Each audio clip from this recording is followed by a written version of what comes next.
procedure be done is pure insanity. He also said that Trump is offering common sense leadership to the country in this area. The executive order would eliminate any form of funding, sponsoring, promoting, assisting, or supporting the transitioning of a minor to a different gender. I'll be back with more Alabama stories after this. Brian Dawson here, CEO of 1819 News. I'm also the host of 1819 News, the podcast, and we'd love for you to join us by listening to our weekly show on all the top podcast apps, both in audio and video format. At 1819 News, the podcast, we are in pursuit of a free and flourishing Alabama. Every week, we're having important conversations with guests from across this great state, all with the goal of equipping Alabamians to be in pursuit of a free and flourishing Alabama with us.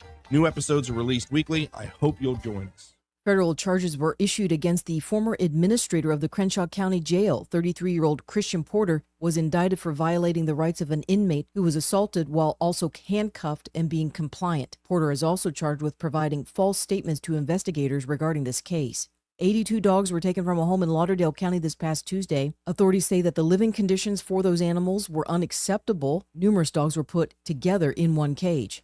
And a state lawmaker is seeking to offer more protections for dogs here in Alabama. State Representative Philip Ensler is drafting a bill that will be offered next week that would make it a criminal offense for dog owners to leave their dogs tied up outside for extended periods of time. I'm Andrea Tennis. For more news affecting Alabamians, go to 1819news.com. And while you're there, subscribe to the daily newsletter. For many children, stability is something they have never experienced. At the Alabama Sheriff's Youth Ranches, we offer hope, healing, and a family to children in need. But behind every success story, our house parents are the heart of our ranches. We're looking for compassionate couples to join our mission. We provide housing, medical benefits, a 401k, paid vacation, and the chance to make a lasting difference. The Alabama Sheriff's Youth Ranches. Be the love, be the guidance, be the family they need. Visit alsyr.org. Mornings can start feeling the same. Wake up, brush teeth, go to work. But with breakfast from Wendy's, it's like, wake up, brush teeth, Baconate with a breakfast Baconator. Roll with the sausage breakfast burrito. Buddy it up with a honey buddy. Or get seasoned with seasoned potatoes. And then go to work. Sorry. When you're ready for a fresh wake-up call, gotta be Wendy's. At participating U.S. Wendy's during breakfast hours. Millions of Americans take medicine like Ozempic and Zepbound. Many of them are overpaying by thousands of dollars a year. These GLP-1 medications for diabetes, weight loss, and more may not always be covered by your insurance, but GoodRx can help. GoodRx helps you save every month on prescriptions at over 70,000 pharmacies nationwide. Best of all, it's free to use. Check GoodRx to save on GLP-1s. Just go to GoodRx.com/GLP. That's GoodRx.com/GLP. GoodRx is not insurance, but can be used instead of insurance, including Medicare and other federal and state-funded programs. The views and opinions of the following program are solely those of the host and other contributors. These do not necessarily represent those of Liberty Acquisitions 825, Blue Water Broadcasting, its management, staff, or any advertisers. It's time for Montgomery's conversational radio show. It's News and Views on News Talk 93.1 FM. To join the conversation, call 272-9228.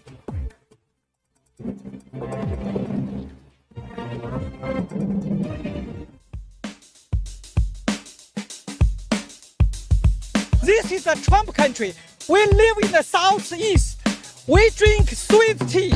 We don't drink socialist Kool-Aid. Yeah. After damning politicians uphill and down dale for many years as rogues, vagabonds, frauds, and scoundrels, I sometimes suspected, like everyone else, I often expect too much of them. That's how you conduct yourself in a democracy. Joey Clark. Welcome into the program. I'm your host, Joey Clark. Much to get to today.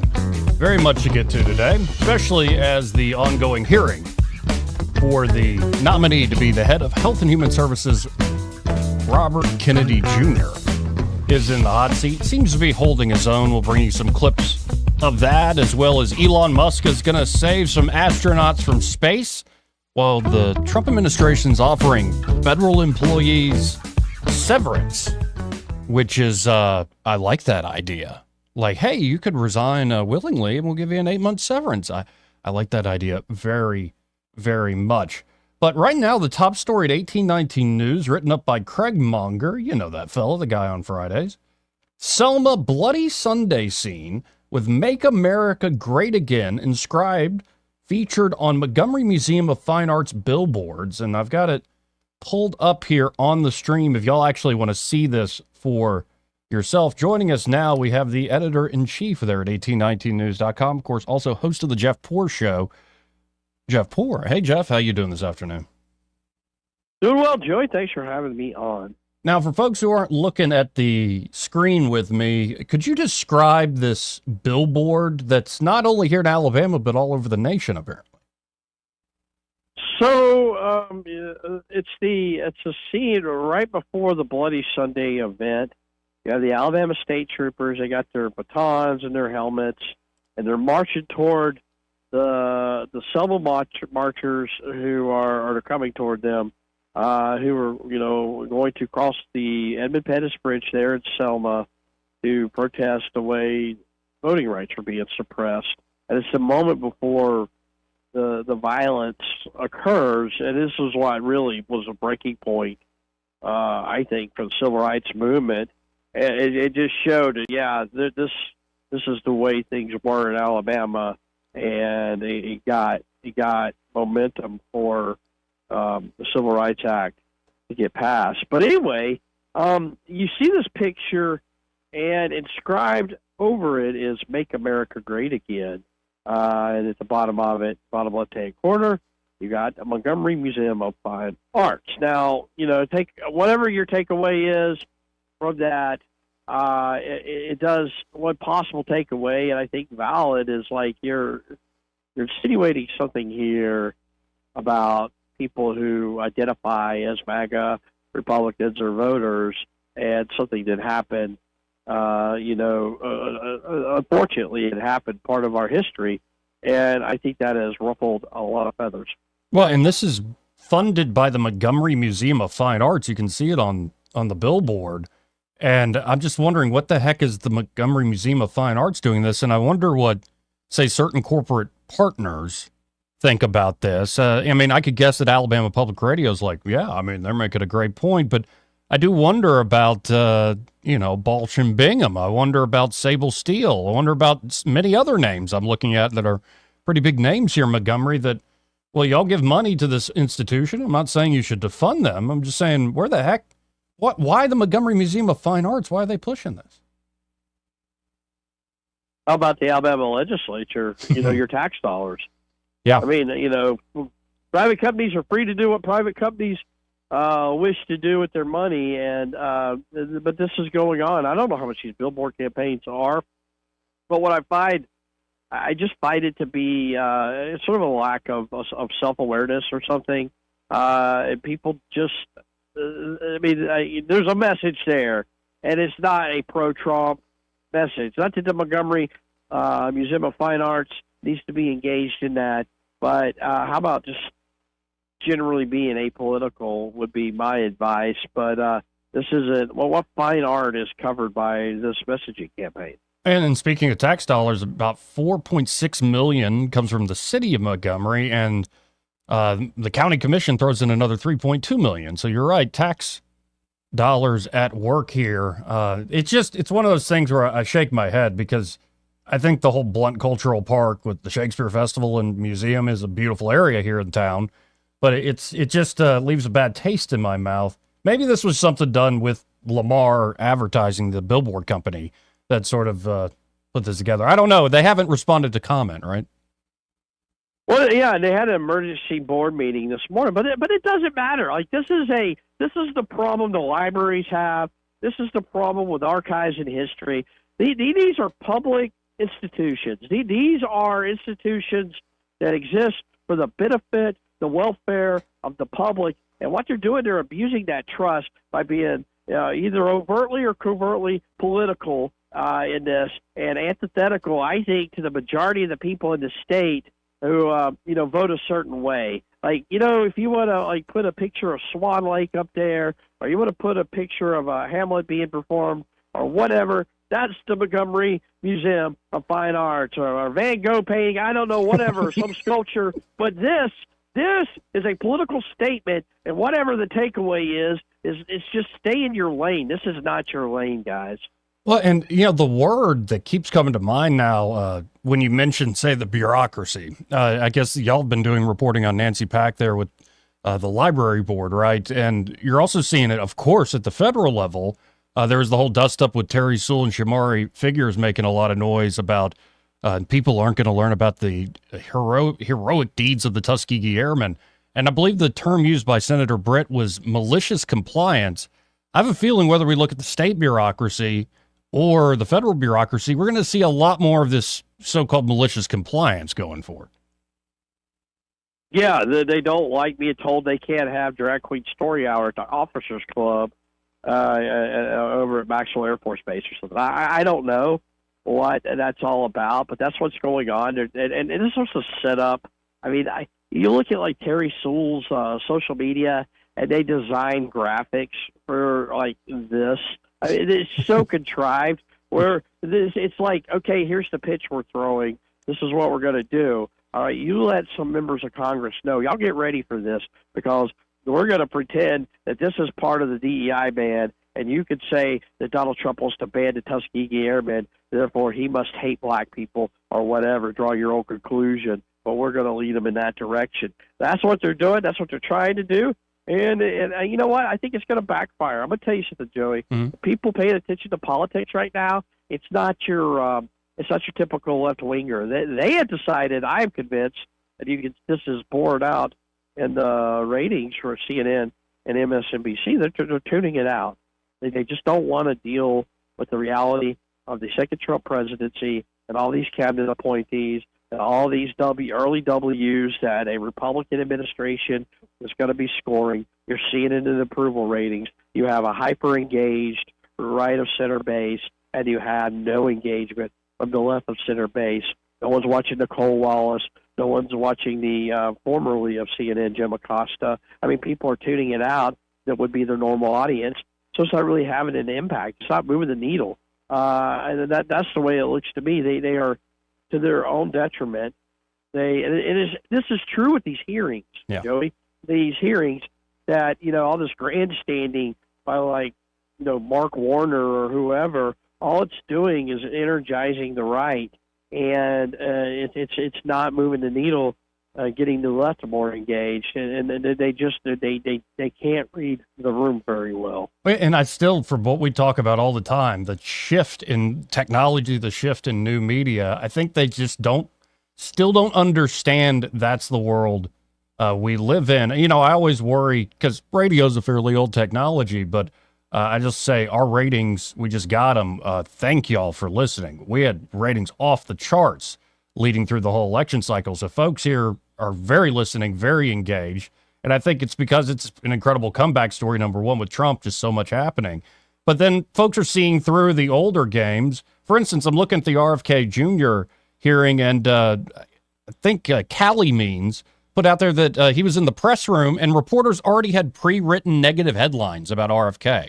And I'm like, y'all do realize that we're wise to this stuff, but are they just going to keep doing it until the wheels fall off?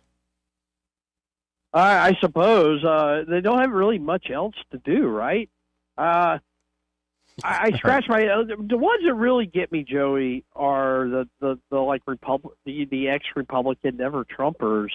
But all of this like grandstanding and all of this like outrage manufacturing, it failed. It failed at the biggest political moment. It's like you had a game plan, you're playing in a championship game, and you get clobbered. Despite what your polls may have said, you lost a popular vote. What the fluke? Didn't get your voters out. They just turned their nose up. Nothing you had worked. But you're using the same playbook, and they have nothing else. And this was like historically, this is what happened, I guess. Republicans, for example, Joey, 2010, 2011, Tea Party.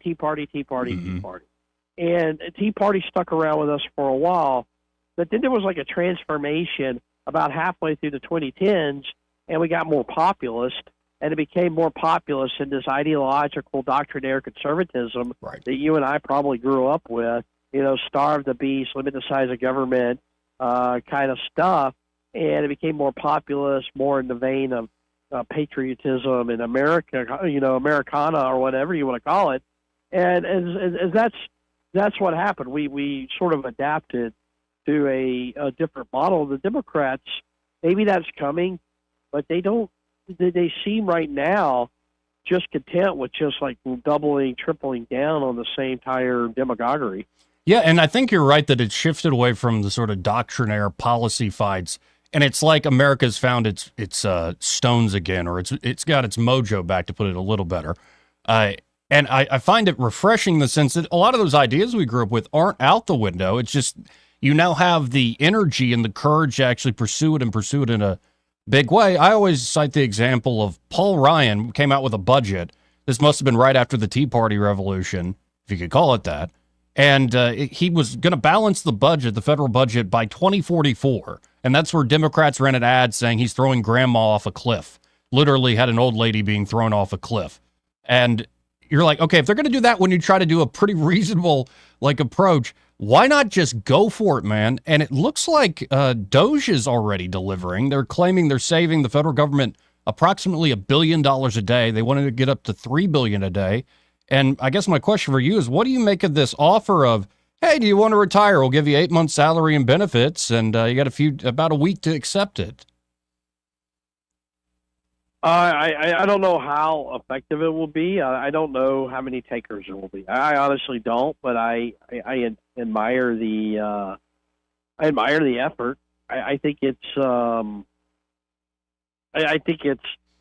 outside the box thinking, and every little bit helps.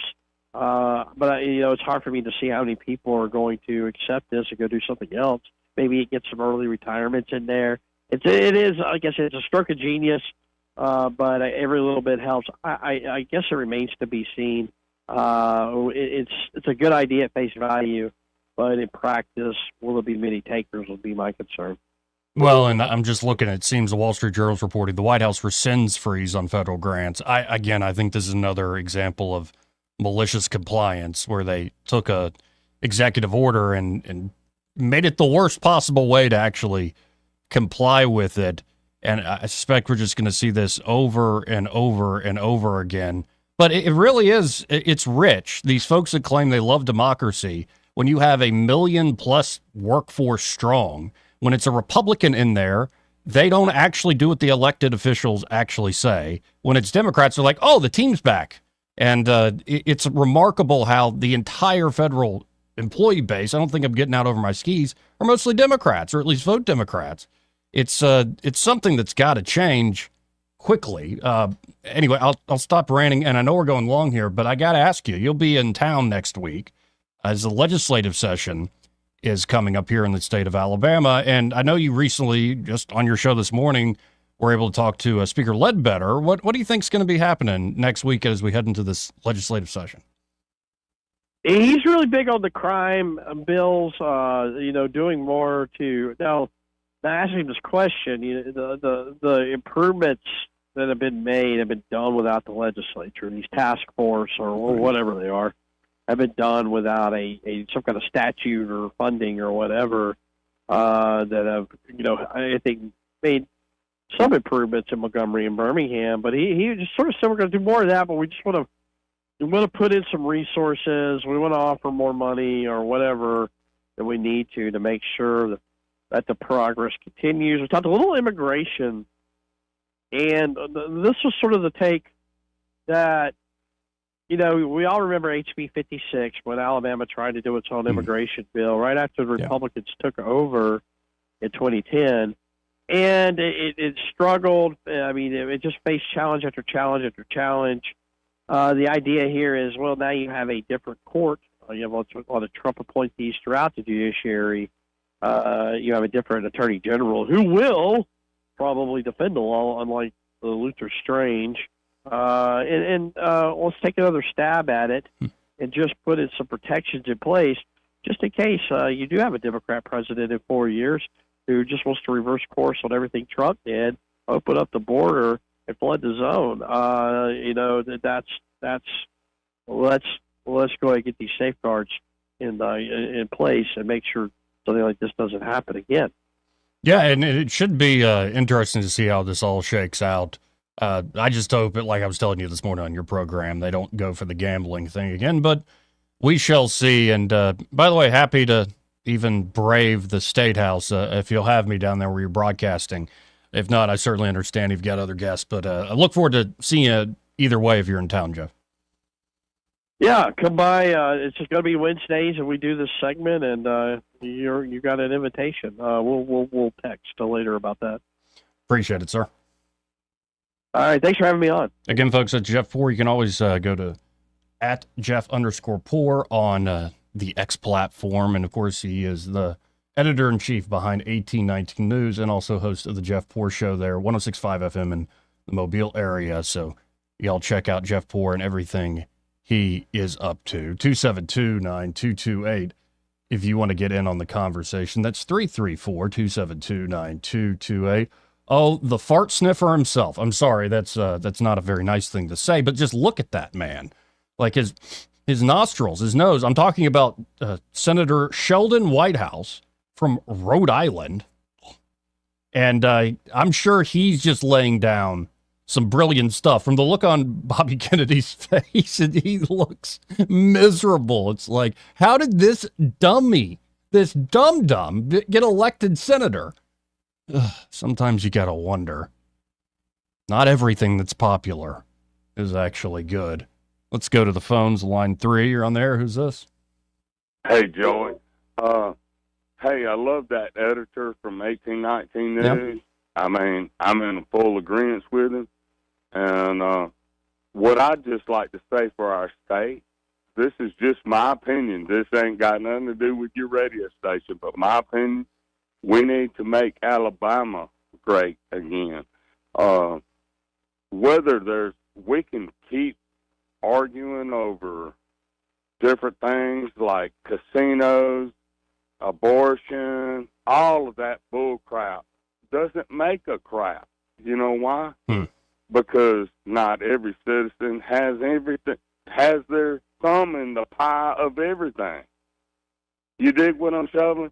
But anyway, that was a good interview, and I do look at national, but I might turn my thoughts towards Alabama. In other words, we need to make America great again. We got MAGA up there trying to get confirmed through Congress, and I watch a whole lot of media, and the reason I like watching RFK getting confirmed or going through that is it shows me more how stupid our senators are than the person they're interviewing. You see what I'm saying?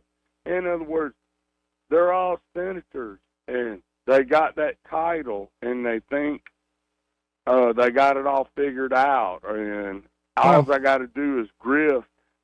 And it's the same thing for the state. You get your act the damn together and work for Alabama. Make Alabama great again. Well, I appreciate the call, Robert. Good one. 272-9228 again if you want to join in on the conversation. And joining us actually in the 1 o'clock hour will be City Councilman Andrew Szymanski for his monthly visit. The State of the City speech was given last night by Mayor Stephen Reed. We'll be talking about that with Councilor Szymanski. I didn't watch the speech. I read it this morning.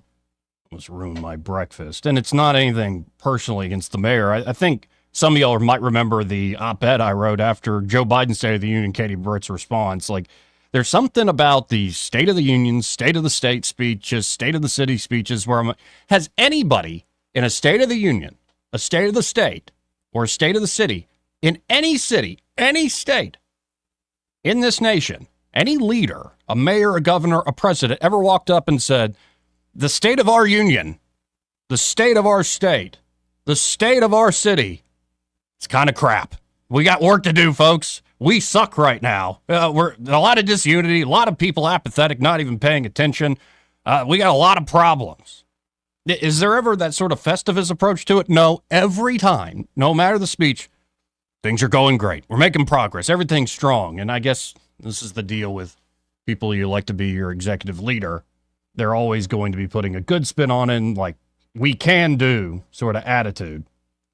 Well, I guess the one guy who sort of said, well, we got to do a little less is Jimmy Carter with, hey, rest in peace, with that malaise speech. That kind of backfired. But for the most part, it's just like, yeah. There are good things happening in Montgomery, obviously. But just something about those sorts of speeches makes me go, all right. But we'll get into more details when Counselor Andrew Szymanski stops by here in the 1 o'clock hour. Got a few comments rolling in. Kyle Kessler writing in on Facebook. You can always watch the show on Facebook. He's saying RFK is doing well. The Dems won't let him answer. They are just yelling over him. Yep, that sounds about par for the course. Joey reports the facts, says Mark Cumby. Well, I appreciate that. I certainly shoot for that. Jack and Jill went up the hill. Jill came down with a $100 bill. Whoa now. Romex Angler getting a little, that's some blue comedy there, man. How'd she get that $100? And Eddie Bader, who is not here today, we have this tool, we can read his mind. Here, let me set this thing up.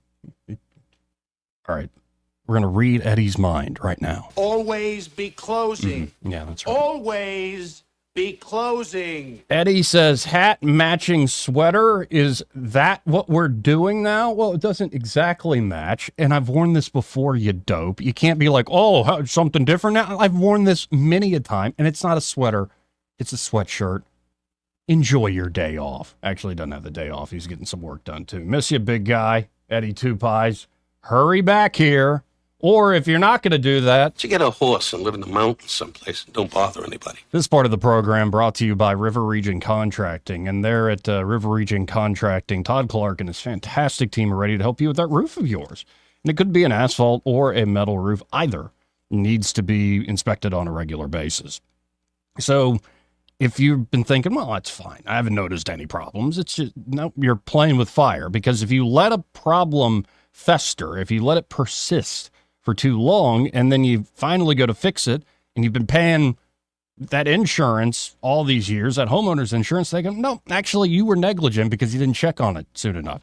That's why you got to go with River Region Contracting, have them come out, I say, every year. Do it on an annual basis. And the great news is their inspections at River Region Contracting are always free. And their estimates, they'll write up an estimate for you. If they do find an issue, they'll do that for free. The estimate's accurate. They show up on time, get the job done well.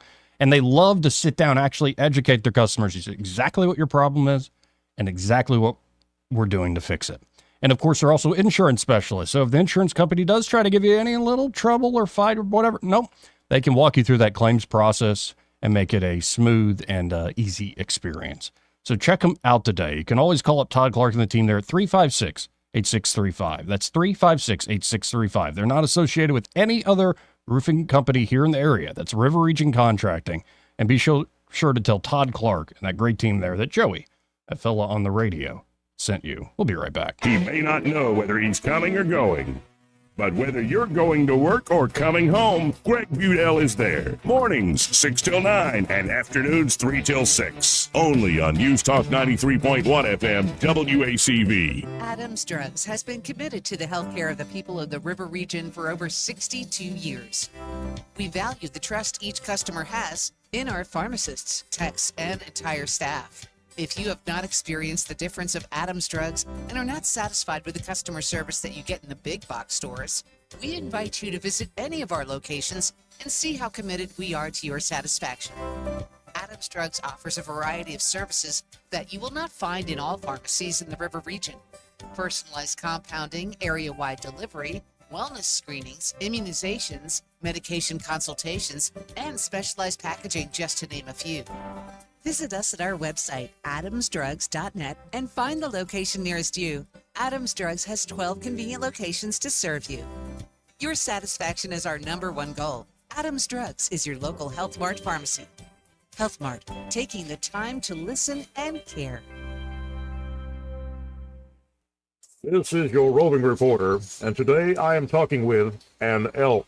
Hey man. Mr. Elk, I was just wondering, what do elk do to take care of their money? Well, like most smart folks, we call David Erdit. You mean Alabama's most favorite asset preservationist? That's him, man. We call him up at 334-279-7431 or 205-479-0839. I see. Yes, he is our preferred money man. The money man with the money plan. Now, you've been paying attention. Well, could you give us those numbers one more time? 334-279-7431 or 205-479-0839. And I just want to try to give you a heads up, man. Oh, what's that? I'm not an elk. Not an elk, huh? Well, then, pray tell, what are you? Knights of Columbus.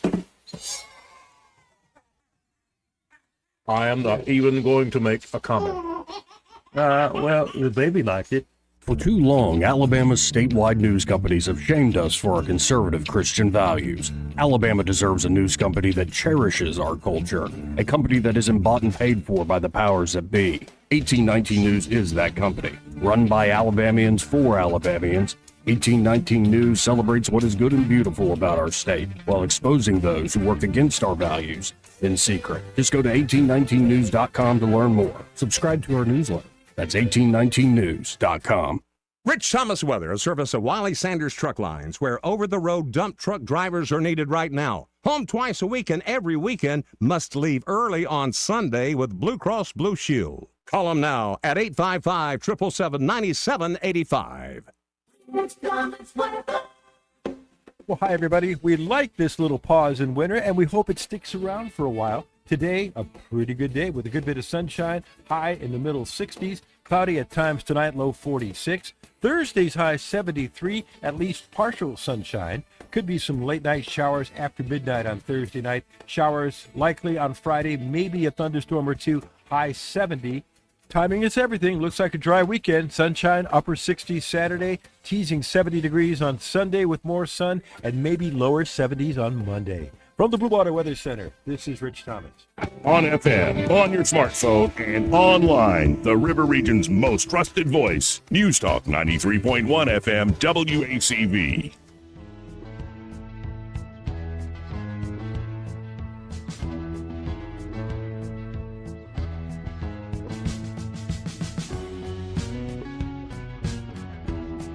Joey Clark. Welcome back to News and Views in the afternoon.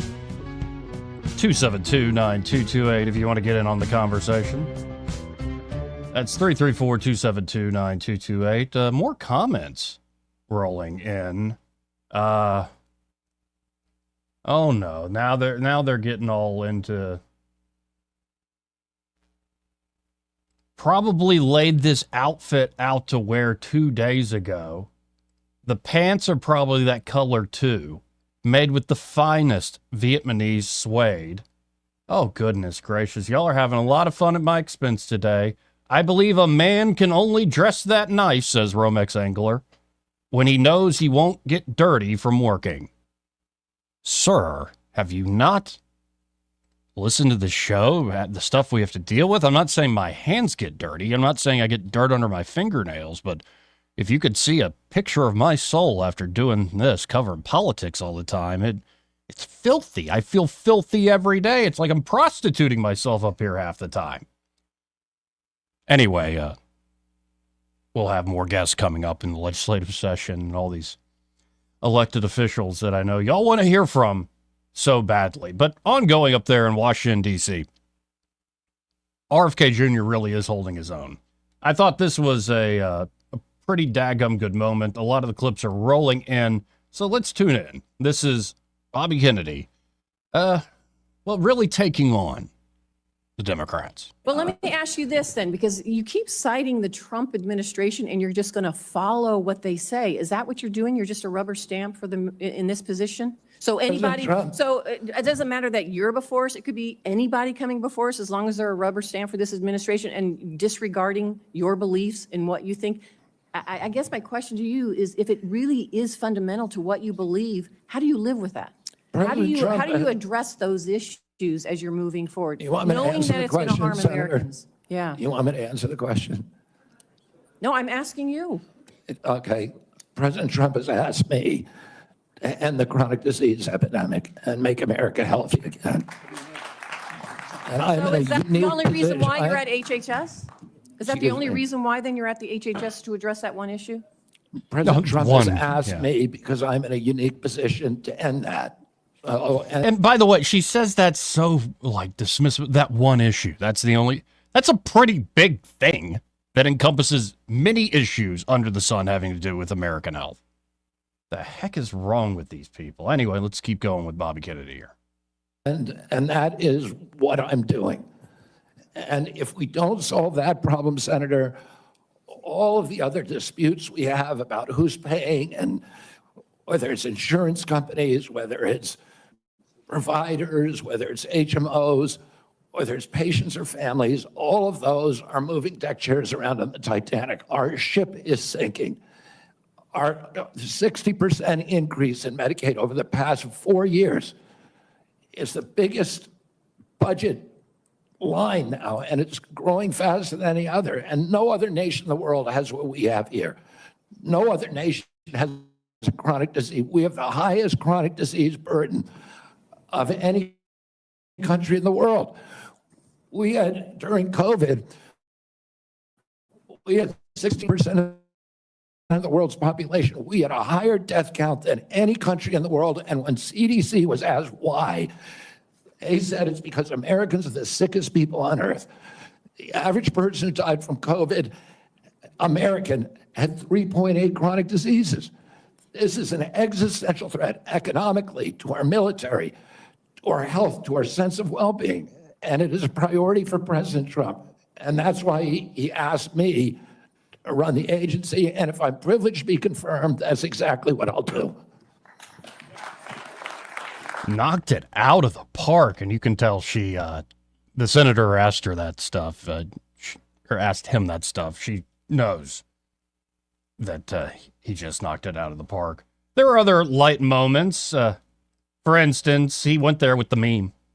He absolutely, RFK Jr. went there with the meme. What am I talking about exactly? Well, here's what I'm talking about. Food away from anybody. If you like a... He's not going to what? I don't want to take food away from anybody. If you like a cheeseburger, a McDonald's cheeseburger, or Diet Coke, which my boss loves, and you should be able to get them. If you want to eat Hostess Twinkies, you should be able to do that. But you should know what the impacts are on your family and on your health. Thank you. Common sense. Freedom plus actual information, good information. I like it. But folks were kept asking, well, I mean, what's going to be your approach to running this massive organization? How are you actually going to take on these problems? How are you actually going to make America healthy again? In particular, taking on the institutions that you are now being tapped to lead. Well, here's Bobby Kennedy's answer. My approach to administration, HHS, will be radical transparency. If members of this committee or other members of Congress want information, the doors are open. I've spent many years litigating against NIH and its sub-agencies. It's HHS and its sub-agencies, NIH, CDC, FDA, on FOIA issues, trying to get information that we, the taxpayers, paid for, and oftentimes getting back redacted copies after a year or 2 years of litigation. That should not be the case. And if Congress asks me for information, you will get it immediately. Here. And he better live up to that. But that is, I love this. This is a guy who's been fighting these agencies, trying to get at least the information out here. What are the facts that y'all seem to be sitting on? What's the so-called settled science that y'all keep using as a cudgel to beat the population over the head if they somewhat disagree or get a little skeptical of it? Why are so many people sick? Why did so many Americans die in particular during COVID? How did COVID even come to be? And so to take that guy who's been fighting this fight long before COVID, fighting this sort of fight against big institutions for a long, long time, and to just put him in charge of those institutions, it is a masterstroke. And it does seem like RFK Jr. really is holding his own. Of course, that hasn't stopped the Democrats from trying to go after him, because the word of the day is vaccine. The word of the day, in fact, is vaccine. Here's Ron Wyden trying to, go after RFK Jr. because he's such an anti-vaxxer, even though he constantly has said otherwise. In a podcast in 2020, you said, and I quote, you would do anything, pay anything to go back in time and not vaccinate your kids. Mr. Kennedy, all of these things cannot be true. Mm-hmm. So, are you lying to Congress today when you say you are pro-vaccine? Or did you lie on all those podcasts? We have all of this on tape, by the way. Yeah, Senator, as you know, because it's been repeatedly debunked, that statement that I made on the Lex Friedman podcast was a fragment of the statement.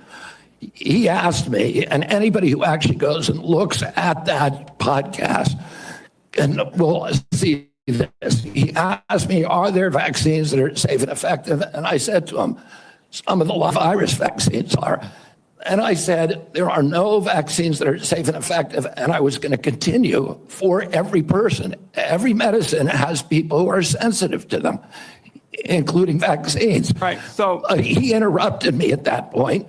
I've corrected it many times, including on national TV. You know about this, Senator Wyden. So bringing this up right now is dishonest. I love it. He fights. He's doing great. Next up on deck, I think tomorrow, will be Tulsi Gabbard, who, again, is one of these folks who I think suffered at the hands of the intelligence community. She was put on a no-fly list. And the national security state folks called her every name in the book. Oh, she's a Putin stooge. She's this, she's that. Well, why not just put that woman in charge of things if y'all want to attack her so much? And that's going to be a heck of a fight. Now, my hope is that some of these Republicans actually play ball. It was very close indeed with Pete Hegseth.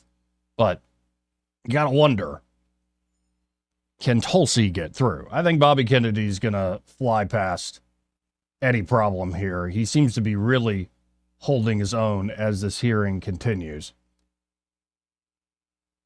Got to hit another quick break, but first, as part of the program, brought to you by Pest Pro Services, and they're at Pest Pro. Ashley and that fantastic team are ready to help you out with any and all of your pest control needs. Before you know it, it's going to be termite season. Before you know it, all the little insects, all those little pests are going to come alive, and you need to be ready. It's better to, again, prevent a problem than to be reacting after the fact, because number one, it's much cheaper to prevent any issue than it is to, well, after the fact, clean it up, especially when you're talking about something like termites. So keep that in mind as the days and weeks and months ahead start to warm up. You want to make sure that your house is jam up and jelly tight, as the song says. That number, 265-9990. That's 265-9990. And when you call up Pest Pro, you're spending your money. You're spending your time with great local folks. Your money stays here in the community, and they do great work beyond just the pest control business, always giving back to the community, highlighting local athletics, supporting other small businesses in the area.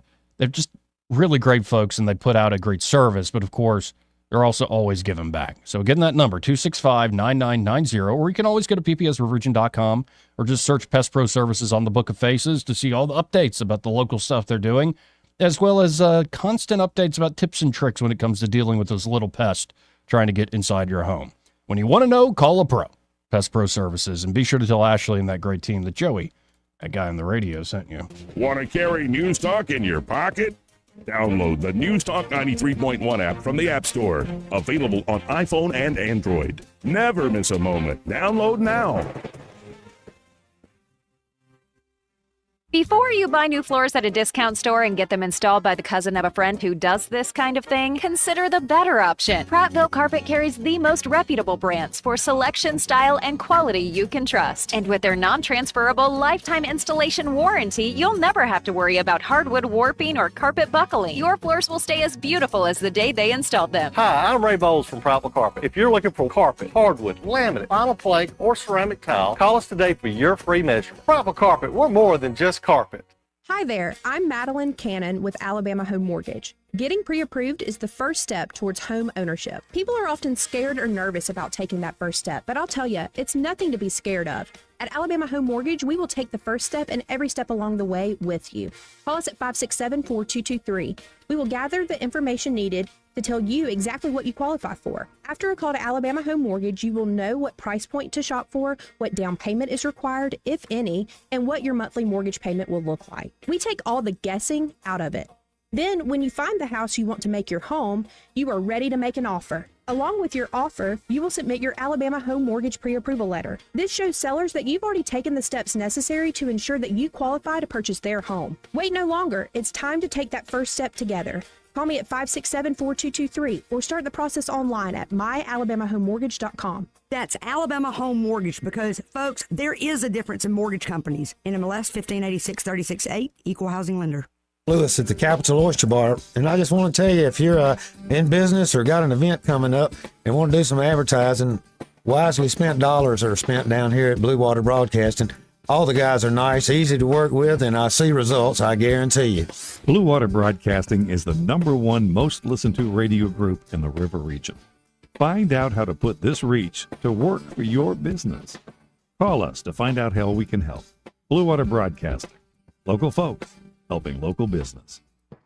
News happens, you'll hear about it first. The River Region's most trusted voice. News Talk 93.1 FM WACV.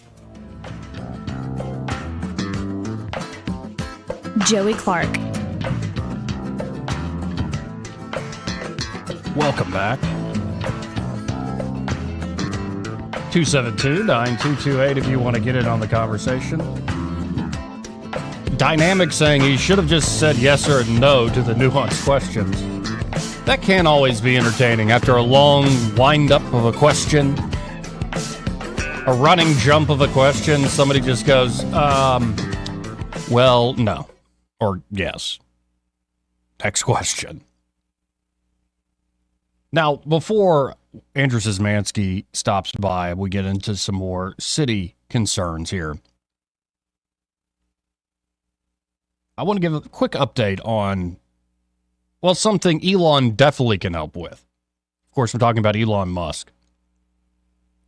And by the way, I hope y'all saw the story about Von Braun wrote this like fictional book about a guy who would lead the people of Earth to Mars, and his name would be Elon.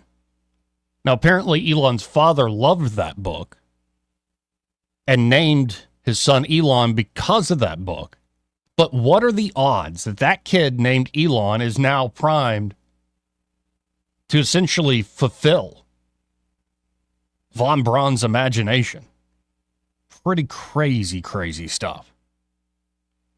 That said, when it comes to all sorts of issues, Elon sometimes overpromises, but he often can get the job done. And he just put out that the President of the United States, Donald J. Trump, has asked SpaceX to bring home the 2 astronauts stranded on the space station as soon as possible. We will do so. Terrible that the Biden administration left them there so long. Yeah, terrible indeed. And that's where you start to see, well, Elon seems much more capable, at least in certain ways, than even the United States government. And it does look like Doge is speeding up their efforts. The big thing out today is Trump administration offers buyouts to nearly all federal workers. I mentioned this a few days ago when we had somebody who I think worked in the federal government, has friends working in the federal government, were worried about things and, being treated poorly. Well, what I said is they're going to offer you severance, even buyouts, like early retirement, these sorts of things. But apparently the Trump administration is offering millions of federal workers the option to accept buyouts through a government-wide deferred resignation program. The offers come as President Donald Trump's administration pushes federal employees to return to the office 5 days a week. The White House expects up to 10% of federal employees to take the buyout. Pretty awesome stuff as far as I'm concerned. At least, as Jeff Poor said, it's creative. It's absolutely a out-of-the-box sort of thinking that you expect from Elon and Doge. Elon praised the buyout offer as, quote, fair and generous on his platform X. And his point is that actually this, based on law, is the most they could offer. There was talk before Trump was elected of a year, before Trump was sworn in, of a year severance. But apparently, based on the statutes at play, the president himself can only do up to 8 months offer. This is all this legally allowed without Congress passing another appropriations bill. Pretty generous and should save a good bit of money if 10%, if maybe not more, take this. And Doge is now claiming, if you go to the Doge page on X, you can follow their updates just like me and 23 million other people who have seen this post, saying Doge is saving the federal government approximately $1 billion a day, mostly from stopping the hiring of people into unnecessary positions, deletion of DEI, and stopping improper payments to foreign organizations, all consistent with the president's executive orders. A good start, though this number needs to be increased to approximately a little over $3 billion a day for them to start really hitting targets. Let's go to line one. You're on there. Who's this? Hey, guys. Robert, stop calling, man. You can't do more than one. Goodness gracious. I'm trying to do this frickin' show by myself, dude. Stop it. Thank you. 272-9228. Unless you're Robert. Stop it, man. Appreciate you listening and calling so much, but come on. Come on. But as much as there seem to be out-of-the-box ideas and pressure going forward when it comes to the movement of Doge and much of the Trump administration on other issues, especially immigration, as I was saying to Jeff Poor, this malicious compliance is probably going to be the word of the year, the way the resistance is already at work, if you want to even call it that for the moment. Because it did just break that this supposed pause on federal grants was now suspended from the White House. So it's not in play. And it's this sort of thing that I think you can expect as OMB and the Office of Personnel Management also start to make these moves. You're going to see a lot of folks who are smart enough to understand what these things mean act like, well, we're just dumb, like people looking for guidance, and you're trying to take food out of hungry mouths, all this stuff. Right. Right. No, there's a lot more waste, and it isn't about the hungry mouths or safety nets. It's much more about a certain elite, a bunch of upper middle class people getting paid handsomely to do very little at the end of the day, compared to what could be done and how much more efficiently all this could be done if, in certain cases, it should be done at all. Of course, the big clip was Caroline Leavitt yesterday, the new White House press secretary, saying that they found $50 million worth of condoms about to be sent to Gaza. Everybody's laughing about that because you're like, what are you going to do with $50 million worth of condoms? But I saw a little post, maybe it's fake, maybe it's AI, that actually you can blow those things up and make balloons out of them and make little bombs out of it. So here's a little condom balloon IED floating in a neighborhood near you, at least if you're in the Gaza area. An absolute mess. But I do love this energy. I like the approach, despite the bumps in the road. And just a reminder, here's Elon Musk on the campaign trail, kind of laying out his philosophy at least, and I certainly hope it's one Trump continues to embrace. The larger government gets, the less individual freedom you have. And I think, that's really the core things. Your freedoms have just been eroded year after year with more and more government laws and regulations and regulatory authorities. When I looked it up, there's like 428 federal agencies. What the hell do you need 428 agencies for? Like, why do you even need 100? This is crazy. They're currently making new agencies at a rate of 2 per year. And every one of them is chipping away at your freedom. So it's essential for us to unwind that process and restore your personal freedom. And with that will come great prosperity and personal happiness, I believe. I think so too. But there are those who believe, no, without this Leviathan state that was once justified because of the Soviet Union being a Leviathan state, and I guess it's changed over the years. No, but without it, we'll all just languish. I highly doubt that. I genuinely believe if you set the American people free, they will rebuild not only their personal lives and their local communities, but nationally, things like you've never seen before, like Americans have never seen before. Again, Andrew Szymanski, counselor, Andrew Szymanski here on the Montgomery City Council, coming up in the next hour. This part of the program brought to you by Montgomery Men's Health. And they're at Montgomery Men's Health. They're ready to, help you men out. If you're a guy and you're having, issues, what sort of issues? Like a whole confluence of issues. Like you're never in the mood for number one, your wife's hot. So is your girlfriend. I didn't mean that way. But you know, and you're just not there. You're like, what's happening to me? You're just tired, run down. Physically and mentally, all the live long day, seeing weight gain, loss of muscle mass, and it's not like your activity habits or eating habits have changed. Well, knowing whether or not you have low testosterone is huge in combating some of these issues. And the providers there at Montgomery Men's Health will conduct a testosterone-focused lab workup, plus a consultation for only $99.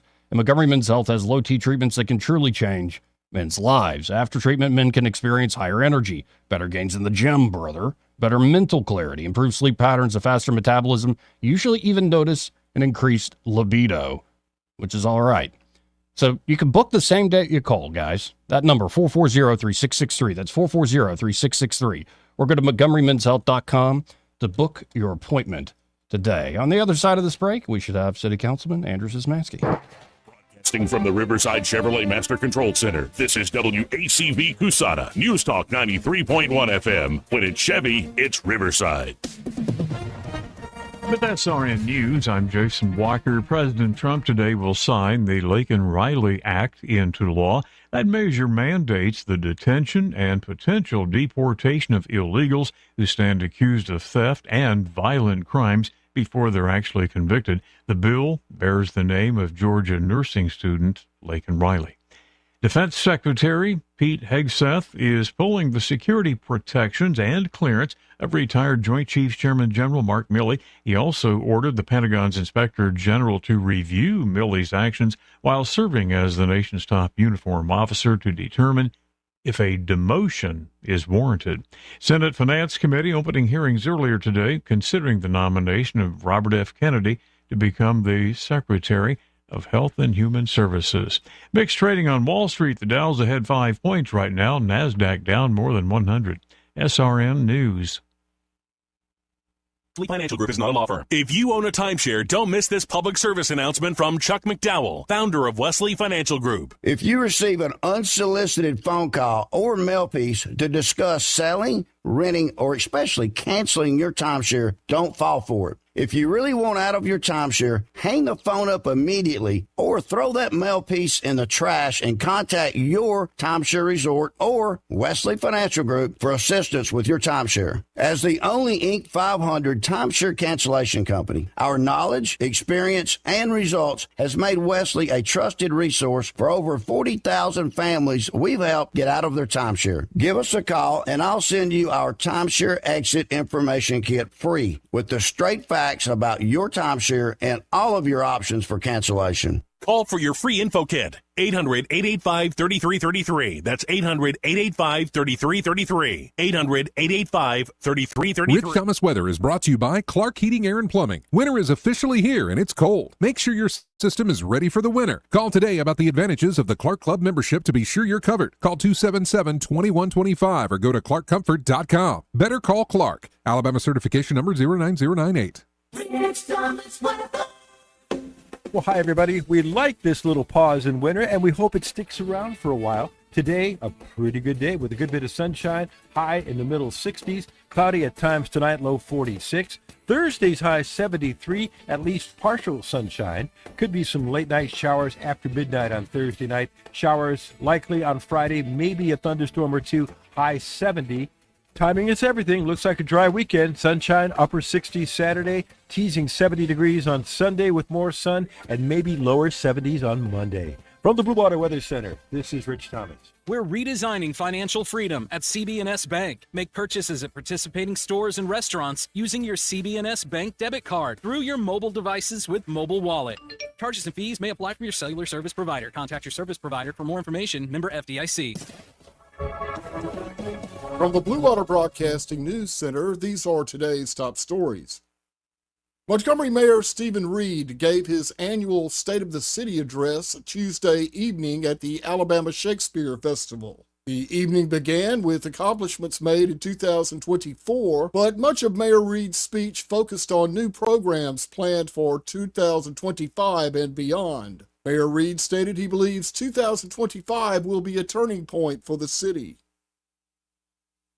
Montgomery Public Schools will be holding a series of meetings seeking public input in its search for a new superintendent. These meetings are in addition to the online survey that the school system is offering to collect opinions. The superintendent's position became open when Dr. Melvin Brown resigned in September. Alabama Republican leaders plan to focus on criminal justice issues at the beginning of the 2025 legislative session, particularly those in the state's larger cities. Many bills that lawmakers hope to enact pertain to gun safety and stiffer penalties for violent crime. The 2025 legislative session begins next week on February 4th. From the Blue Water Broadcasting News Center, I'm Sky Mosley. This hour of news and views is brought to you by our good friends at Alabama Home Mortgage. Alabama Home Mortgage, 567-4223. Visit them on the web at myalabamahomemortgage.com. NMLS number 1586368, an equal housing lender. What's your biggest investment? More than likely, it's your home. So treat it that way when you hire a painting contractor. With PBS Painting, there are no gimmicks, no $99 specials. Just quality painting and someone who treats your home with the same respect that you do. At PBS Painting, we have been painting for years and look forward to many more years to come. With PBS Painting, the job gets prepped properly, whether it's cleaning, scraping, or priming. We always use quality products, which is a must for a quality paint job. So if you're looking for a painter that doesn't need upfront money and is on the job at all times, please give me a call. Scott Bowers and PBS Painting, 294-5122. That's PBS Painting, 294-5122. Look at some of our work on Facebook at PBS Painting Montgomery. The views and opinions of the following program are solely those of the host and other contributors. These do not necessarily represent those of Liberty Acquisitions 825, Blue Water Broadcasting, its management, staff, or any advertisers.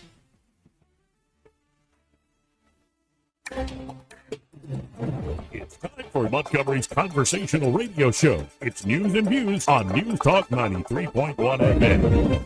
To join the conversation, call 272-9228.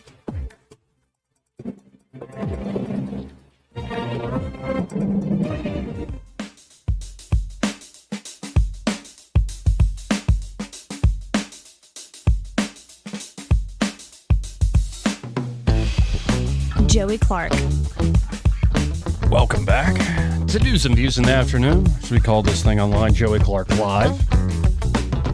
Real quick before we get to our guest, normally we talk to Austin Baranko with Invista Advisors, but I think he is tied up busy in a meeting or something, which is fine by me. But folks, if you're looking for a holistic approach for planning your financial future, this is more than just your investment portfolio, your stocks and whatnot. That's part of the strategy.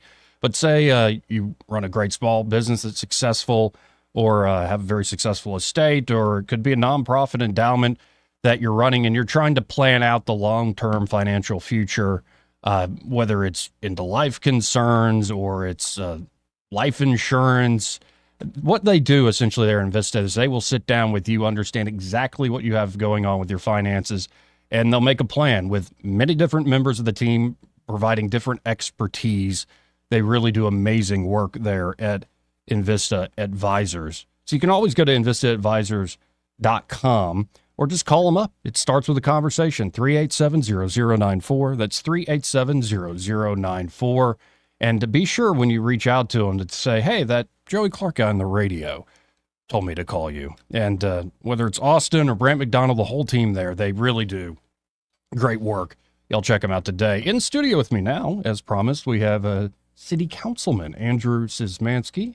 Hey, Andrew, how you doing? Good, good. I guess it's been a minute since we had the holiday break, and then there was a little bit of chaos with all the weather coming in and whatnot. So yeah, it's been a minute, but ready for 2025.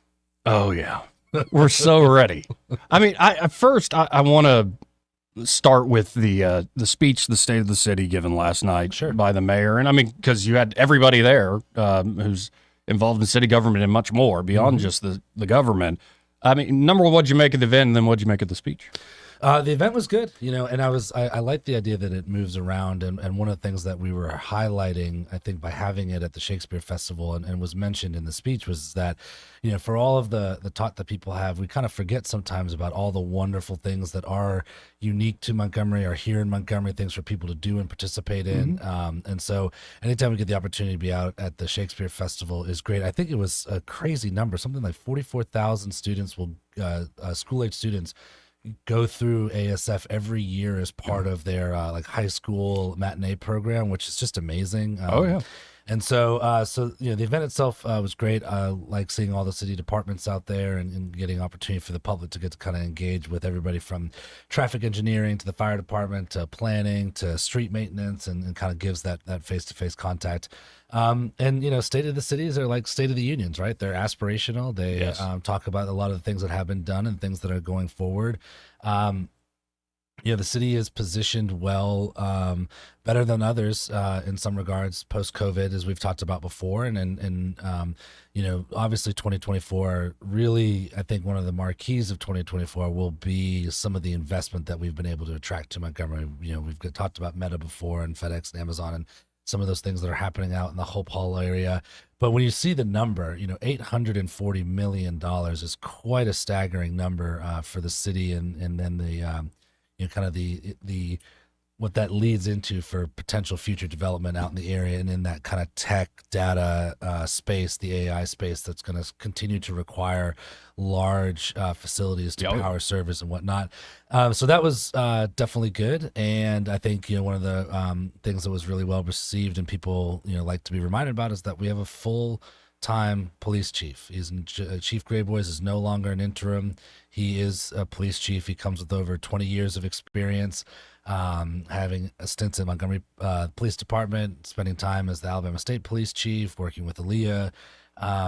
He was it seems like a very natural choice, and I've gotten some people that ask me, but there is a process. Anytime you're hiring for a position like this, it's kind of like a university president. Even if you think you've got the right person, you still go through this hiring process.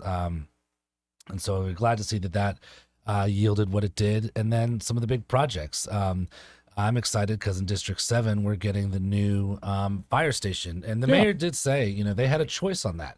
When they first thought about doing looked at the project was going to be $11 million. It ballooned, as a lot of stuff has done in the past 3 to 4 years. Was it 19? 19 million. Yeah. And he said, no, we're going to go ahead and do this the way it was supposed to be doing. That corner, there's a lot of traffic that comes through that corner, and it's in an area that's getting this large road project development, and there are a lot of communities that need access to the public service that fire station will do. And one of the things that's interesting is that fire trucks are just getting bigger, and so this will be able to house the largest fire trucks that we have as part of our fleet. It's going to be multi-dimensional location, so that was really exciting to see. Obviously, the community centers getting finished up. So I think 24, really, you're seeing a lot of the yield of some of the ARPA dollars, and just this feeling that Montgomery has got some really strong points. We are the largest international tourist destination in the state of Alabama, second largest domestic tourist destination in the state behind Huntsville. Obviously, they got Space and Rocket Center. They got rockets. Yeah, they got rockets. But yeah, so I think for what a State of the City speech is going to contain, I mean, we got a lot of the highlights. Now, there are some things looking forward that we don't have details on. So, will be interesting to see. We've been talking a lot about violence intervention. We've been talking a lot about some other, investments and development ideas, some of these ideas about how we can actually tackle some of our affordable housing needs, which, I keep reminding people that affordable is not just, low income. Our biggest gap that we have in the city is, that kind of, if you're making between 40 and 90,000, and people say like, well, if you make $60,000, there must be housing for you.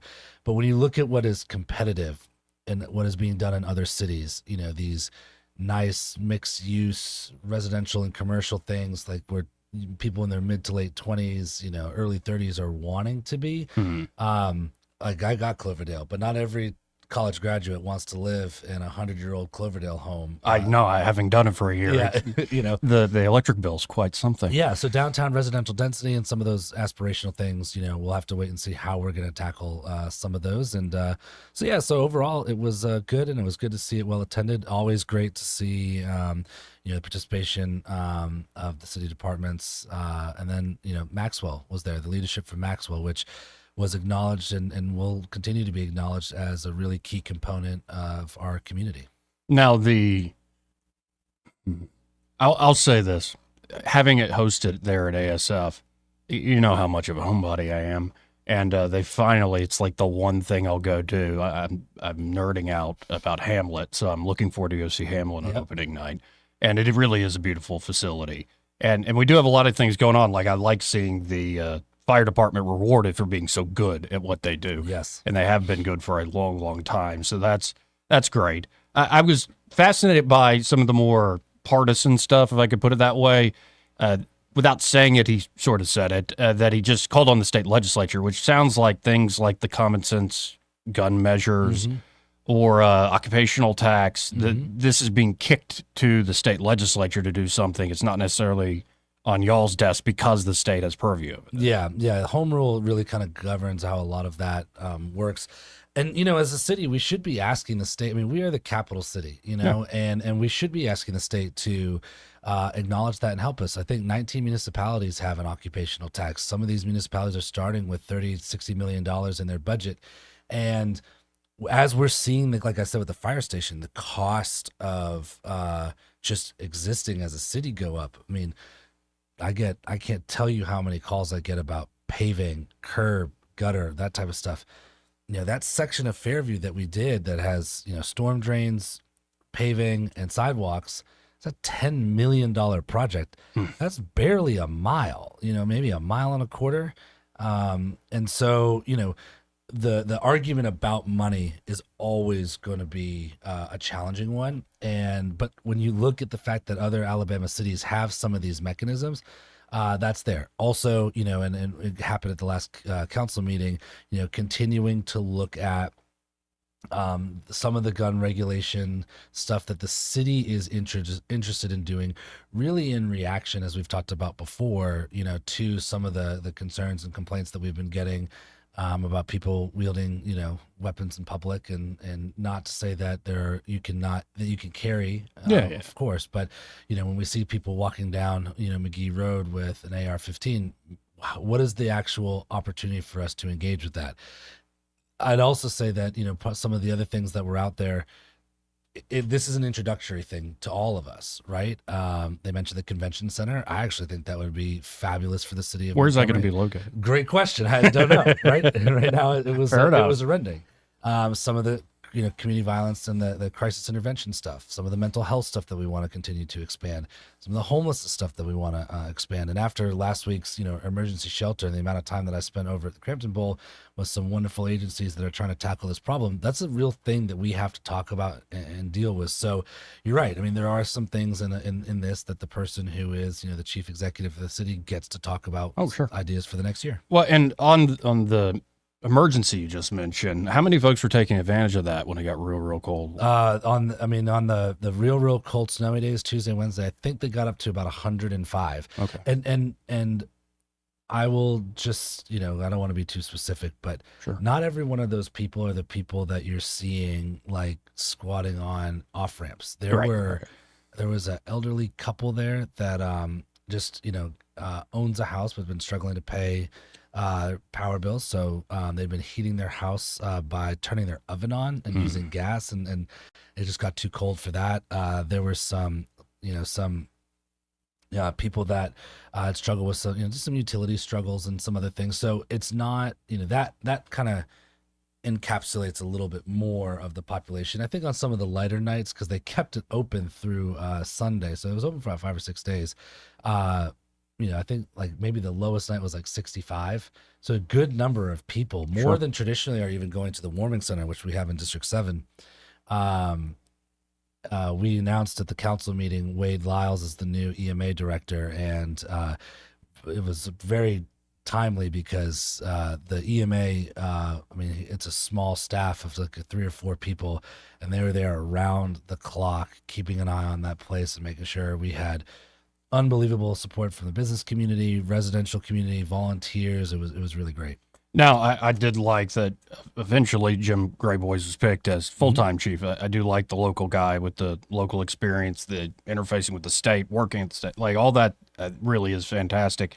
How are we doing, especially competing against other cities, when it comes to recruitment, retention? Yeah, we actually got, so while I was at the warming center, or the emergency shelter, which was at the Crampton Bowl, I met 3 of, they were police academy recruits. There are 8 of them in the class, and all 8 of them are staying with Montgomery Police Department when they graduate in February, adding 8 new officers in February.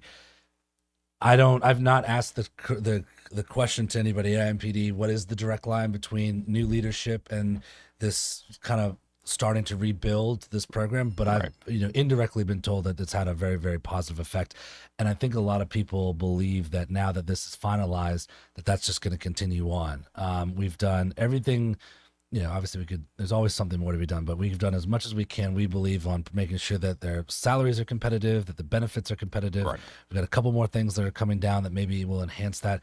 And now you've got stable leadership from somebody who knows the department, understands what's made MPD successful in the past, what could make us successful in the future. Somebody who has worked in other departments, has been with Aaliyah. So, the Max, the crime initiative that involves, Sheriff, Aaliyah, and Montgomery, that's still robust and paying dividends. Well, I like that, because I think to me, the heart of the problem seemed to be a morale culture issue within the police department, going before even Mayor Reed, even back into Mayor Strange's days. And so I like to see, okay, let's get the local guy, and you got to give the guy a chance. And you're right. Y'all have offered a lot more money to try to get new officers, more benefits, and it's a problem nationwide. We'll see where that goes. You mentioned about housing developments. The mayor mentioned several numbers in the thousands of new things being built, but it sounds like what is being built, and you do have a slight quibble of okay, that's great, but we need to do these other things. So can you get a little more into the details? Sure. So, obviously, and we've done some zoning stuff at council, but you've got, some large housing developments, which is great. You've got single family homes.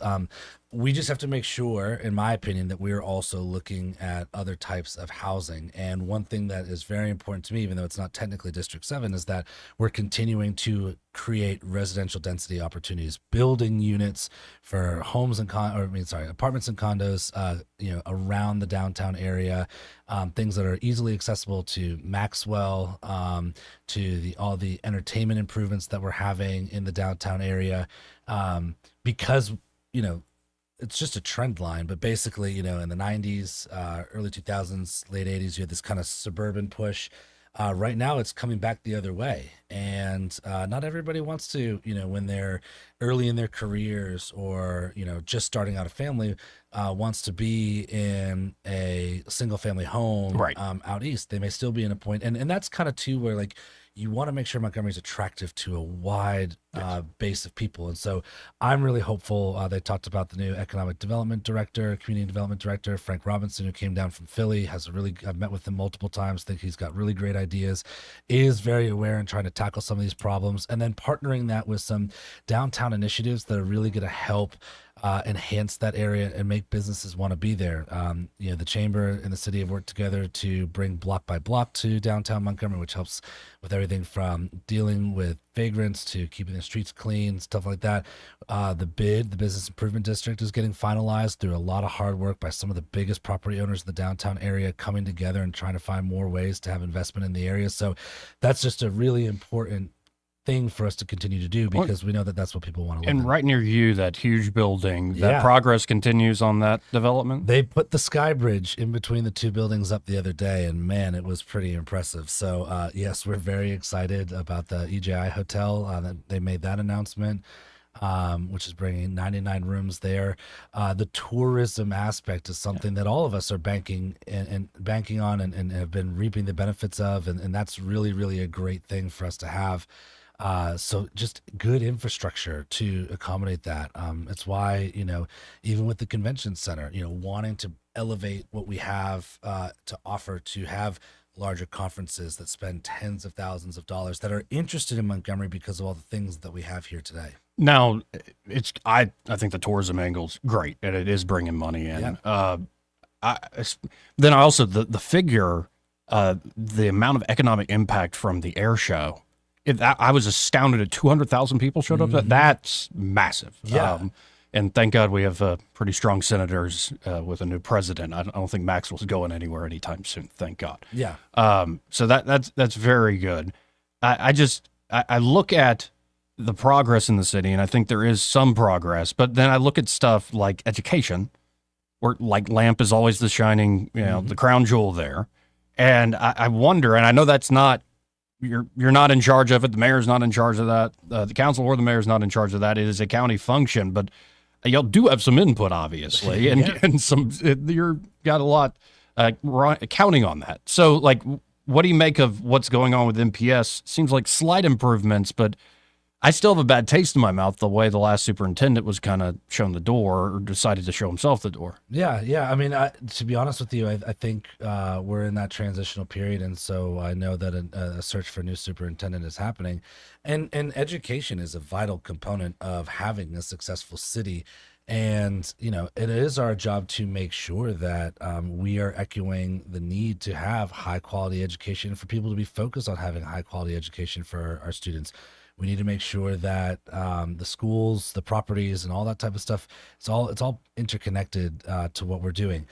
I would urge people to stay informed and to monitor the progress of what's happening, because whether or not you have school-age kids or not, the success of your schools has a direct correlation on how successful your city can be. Oh, yeah, especially if people want to lay down roots and have young children, and they're thinking about that long term. And, yeah, we have some great private schools here, but that costs money.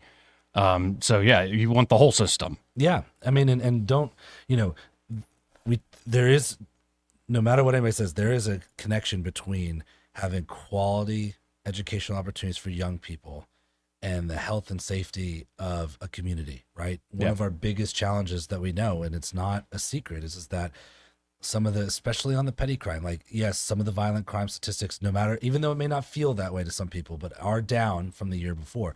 But at the previous council meeting, I think it was the previous council meeting, maybe in December, the mayor did say that, like, some of the petty crime stuff, burglaries and some of those things are up. And some of those, or a lot of those, I don't know, I don't want to make sure I use my words correctly, but we know that there are a lot of young men that are committing those. And those are people that are not finishing high school, that are not having quality, opportunities presented in front of them, that are not being mentored and guided by coaches and teachers and school administrators.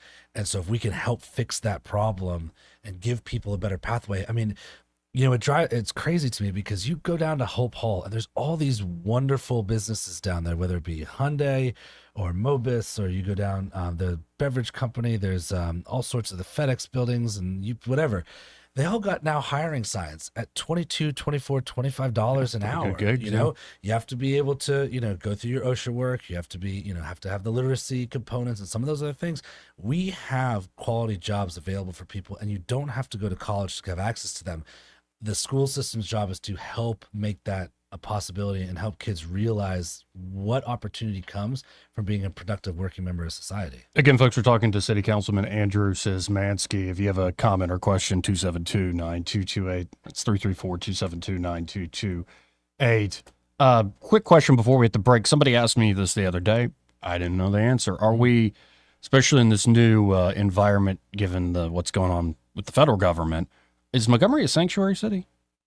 Oh, actually, I don't know. I don't think so. I mean, I don't know what at least in my time in office, we haven't voted on a declaration that we are a sanctuary city.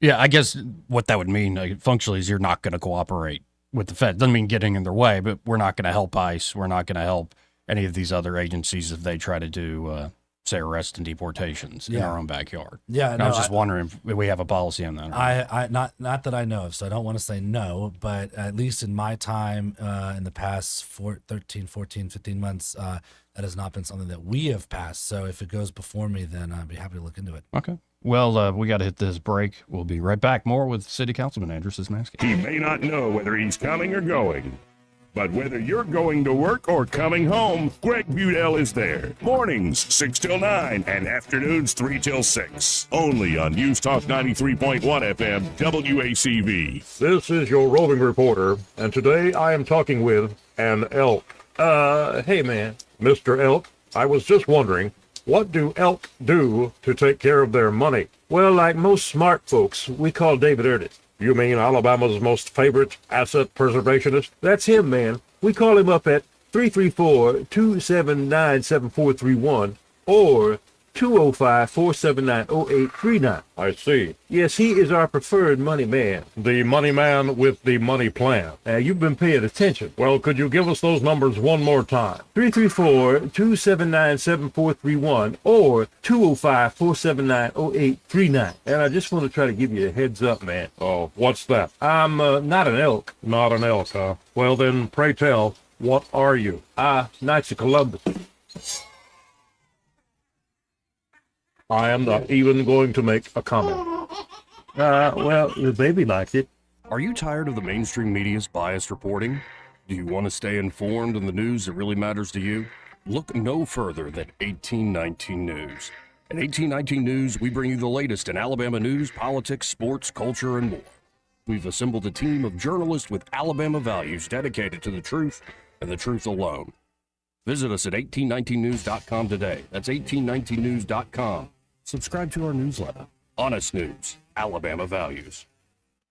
This hour of news and views is brought to you by our good friends at Alabama Home Mortgage. Alabama Home Mortgage, 567-4223. Visit them on the web at myalabamahomemortgage.com. NMLS number 1586368. An equal housing lender. Honey? Yeah? Do you think it's safe using all these extension cords? Oh, yeah, it's fine. Actually, too many extension cords can be dangerous. Call Crosby Electric to add new outlets. Sure is dark in our yard. Good. We'll sleep better. Maybe you will. Crosby Electric does landscaping lighting for beauty and safety, as well as security lighting for peace of mind. Oh, darn. The vacuum cleaner just tripped a breaker. Honey, never vacuum while I'm making popcorn. Tripping breakers can indicate a potential fire hazard. You really should have it checked out by Crosby Electric, serving the river region for almost 50 years. Sweetheart, are you ever afraid that lightning could damage our electrical system? Afraid? Come on. No.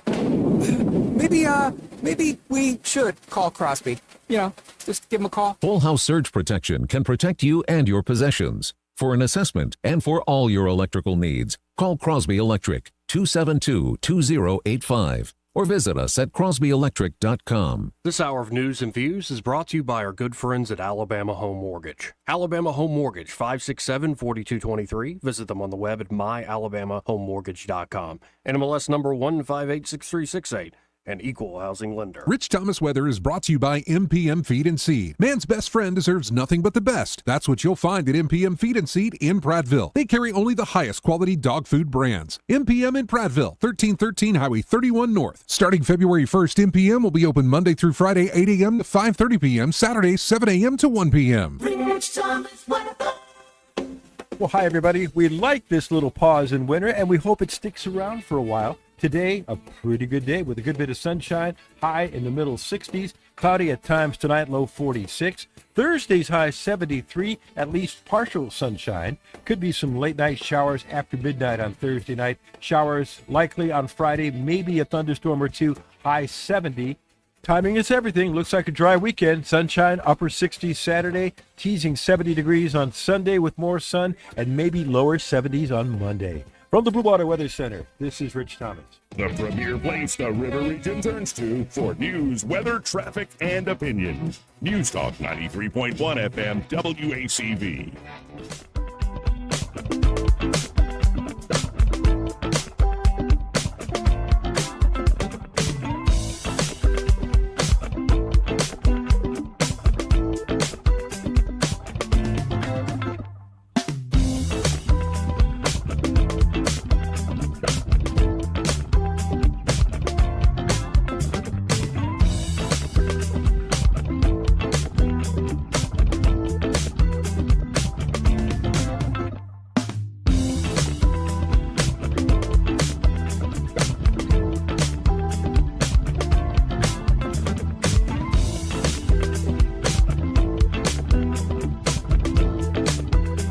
Joey Clark. Welcome back. Oh, I'm glad I had the mics off for that little rant. 272-9228 if you want to get in on the program. We have City Councilman Andrew Szymanski in the house and Simpler Days on the phone. Hey, Simpler Days. Hey, number one fan of the councilman coming on. Yeah, Happy New Year, Simpler Days. Hey, I just want to discuss the good, the bad, and the ugly with you. We'll go over the good first. Highly commendable that they picked Jim Grayboys as chief. What that does is send a message to a young police officer right out of the academy. Tells him, you know, if you stay here 25 years, you may get the opportunity to be the chief one day. Yep. So, job well done on that. The bad is, you talked about that the state needs to pitch in and help the city of Montgomery financially. They're already doing that. All those state workers that come into the city every day and buy gas and eat in restaurants, they're spending money in the city, and so I think they're doing their part. Okay. But and right now it's the state government, the legislature is sort of blocking Montgomery from being able to do that at y'all's level. Yeah, yeah. There's conversations behind the scenes. Yeah, if you're talking like in direct reference to like an occupational tax, then yeah, you would need the state to go along with it. And you're right. I mean, there are a lot of state workers that, well, put it this way. Here's the statistic that I was told. It's about 62,000 people that do not reside in Montgomery come to the city every day to go to work, or Monday through Friday. So about 62,000 people. And if you move the state capital to some other city, all that revenue that's coming into the city via gas, restaurants, all that would go away. So they're giving you a big chunk. But I just wonder, you talked about 13 other municipalities. There's 67 counties in the state of Alabama, hundreds of municipalities that don't have an occupational tax and can figure out how to use their tax dollars to run their cities. And I just wonder whether Austin, Texas, or other capital cities across the United States need the state to bail them out financially. Well, I wasn't saying for a bailout. I mean, look, we just know that there are some financial challenges that any municipality is going to face in some states where the capital city is not the largest city in the state. They're on state budgets as a line item because of the amount of activity, that is had because of the state government being there. And look, like we can have, it can be a fundamental difference that you don't think that we need to do something like that. I, as somebody who, helps, give input and votes on the city budget, think that when cities like Birmingham and Huntsville get to start with, knowing that they're 20, 30, $40 million ahead of where Montgomery is, it just gives them the ability to do more of the things that citizens call me all the time and wonder why we can't do more of. And these are going to be things, especially in the future, that are going to continue to be like cost is just what it is. It exists. And when you look at the closing of that Lower Wetumpka bridge because it needs to be repaired. We've got people that are trying to get a project done on Harrison Road, other locations, and paving and bridges and infrastructure. We've let some of those things go for so many years that now picking up the ball and trying to fix those things, it's just going to be an expense. And obviously, the more money we have to do projects like that, the more stuff we can do. It's not like, we are not asking the state to bail us out of anything. It's just, if we had that tool that other municipalities had, we could probably go out and do some more things that would make day-to-day life for residents better. Okay, well, here's the ugly. The Salvation Army, we keep talking about, the warming centers, and we talking about the homeless. The ugly part is that the city and whoever else, the county, and all the partners that came up with this Redwater Park down there, kicked the Salvation out. And now they're looking for a place to go, but everybody in the city wants to turn their back on them and say, we don't want you here. And I think it's just like the state's, maybe the state's responsibility to help the city, maybe it's the city's responsibility to help the Salvation Army find a vacant building.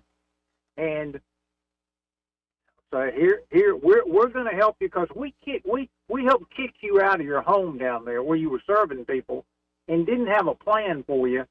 So we owe a responsibility to help you out. So that, to me, that's the ugly part. Well, I appreciate you saying that. I mean, there have been attempts to put the Salvation Army in other locations, and just due to the sheer will of citizens not wanting them to go certain places, they haven't been able to relocate. And trust me, it's a tough conversation. I understand. I've heard from a lot of people about this. I know that right now, especially with the new leadership, I spoke to Captain Thomas just a few days ago when he was at the warming center. They are motivated to try and help our community alleviate and have good solutions for the homeless citizens that we have here in the city. And part of it too is the Salvation Army taking on somewhat of a new model. It used to be that Salvation Army acted more like a soup kitchen where you could do walk up and go for meals and stuff like that. Now they're really focused on finding long-term solutions for people that are without housing. And so their kind of new model has people coming in, becoming residents for a temporary amount of time, only giving access to the meals for those people that are actually staying in the facilities, having less people loitering and kind of drifting around outside and going to and from. So they're also understanding that it's challenging to be a Salvation Army. Their brand is one that comes with a lot of emotion and feeling by residents, especially when you're getting near neighborhoods where your home is maybe your largest asset, and you want to protect the value of that. And so we are going to have to have a compassionate conversation, and we're also going to have one that opens up our eyes and our minds to what we could potentially do to solve this problem in a way that doesn't keep preventing a shelter of some kind to open. Because the same people that may be critical of a shelter going to a specific location are also calling me and saying, how come these people are at every one of our interstate off-ramps? How come there are tents, or people squatting inside this abandoned home in my neighborhood? How come, an unused hotel goes up in flames and takes our fire department, hours and hours and hours of heavy labor and work to put out? It's the both of those things go together, and so we have to kind of understand that we're going to have to take a leap of faith at some point. And I'm happy to, I already have the warming center in District 7. If we can find a place where the community and the city and all partners involved can help us solve this problem, we got to do it. You're right. That is a critical need of our city. Well, I just think there's too many vacant buildings, including the Montgomery Mall. And I think the same partners that were so zealous about getting the Redwater Park down there could put their heads together, along with the international mayor that we have, and could come up with a plan. But it may not be financially,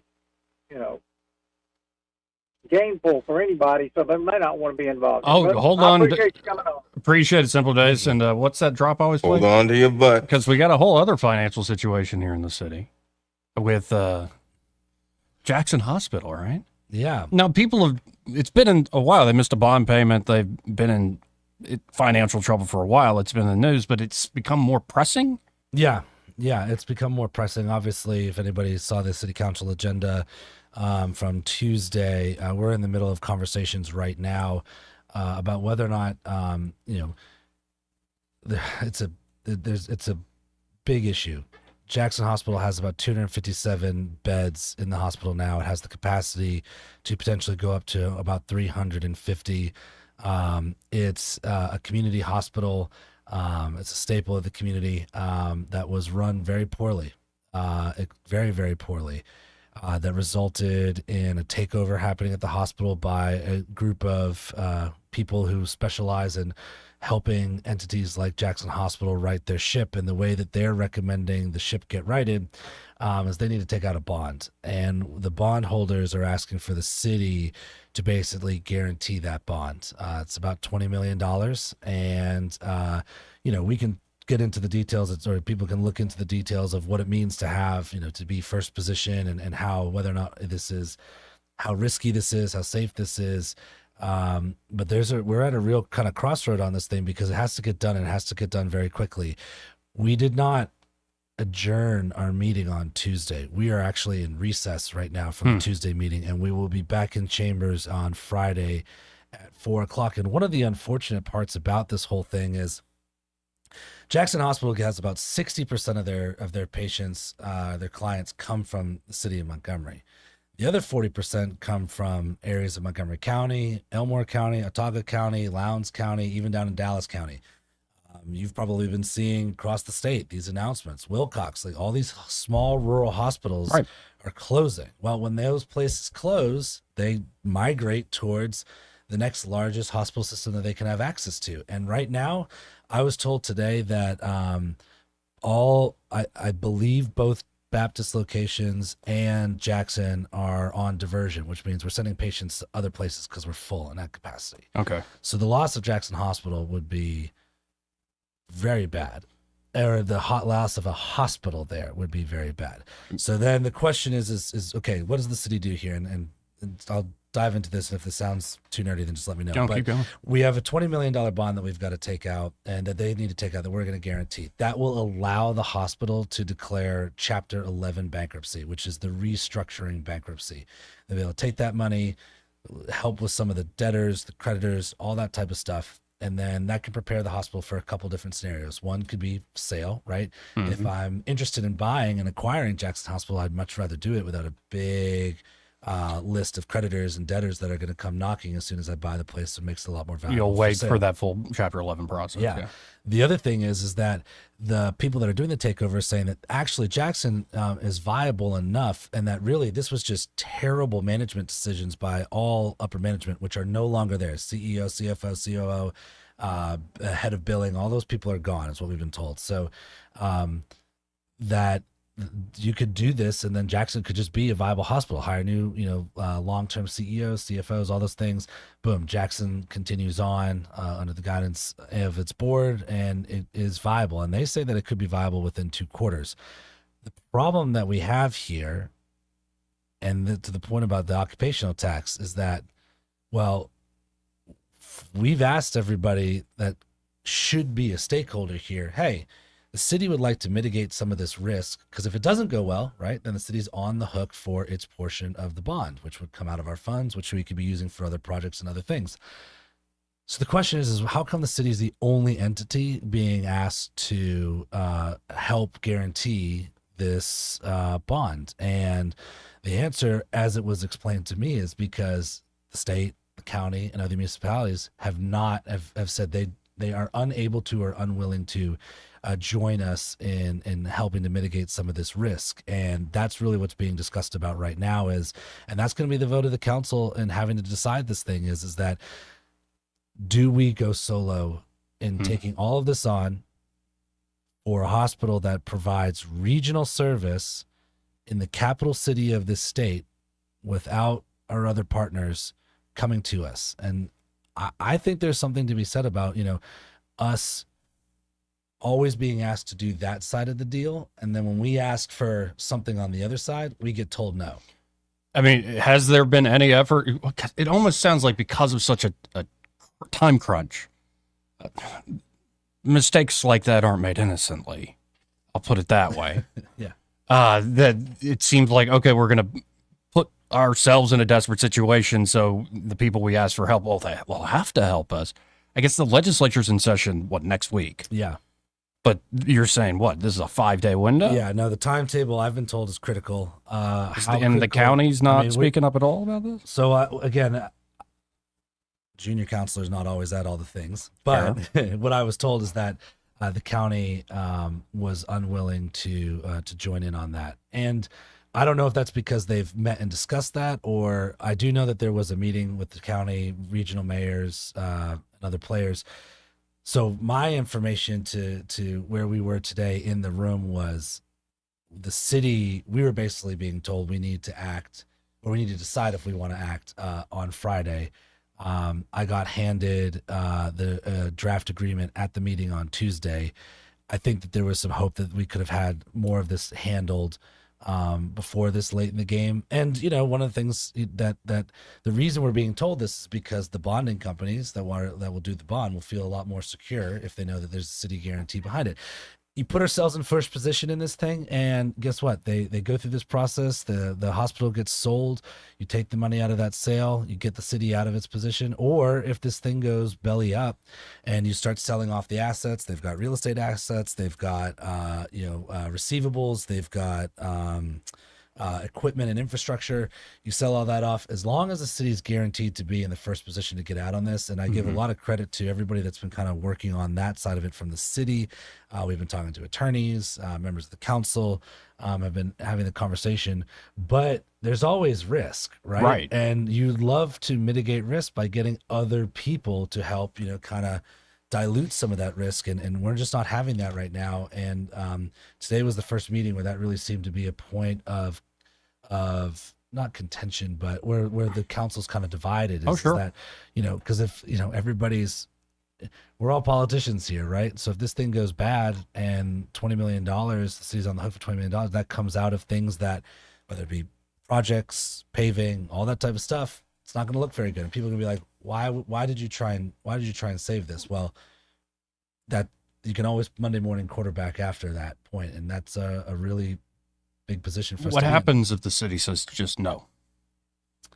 What we've been told is that at least that there's be a good chance that Jackson Hospital closes, and forever, or yeah, I mean it would essentially. Well, yeah. The way I understood it was that they would be declaring bankruptcy, and the hospital would just go under.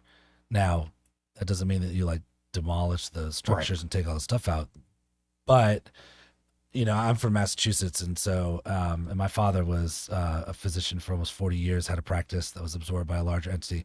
Massachusetts is going through I don't know if I can say HE double hockey sticks right now, because they Steward Healthcare is a community-based hospital. They ended up needing $140 million bailout. They've had hospitals close, and it was because it just got to a point that was untenable.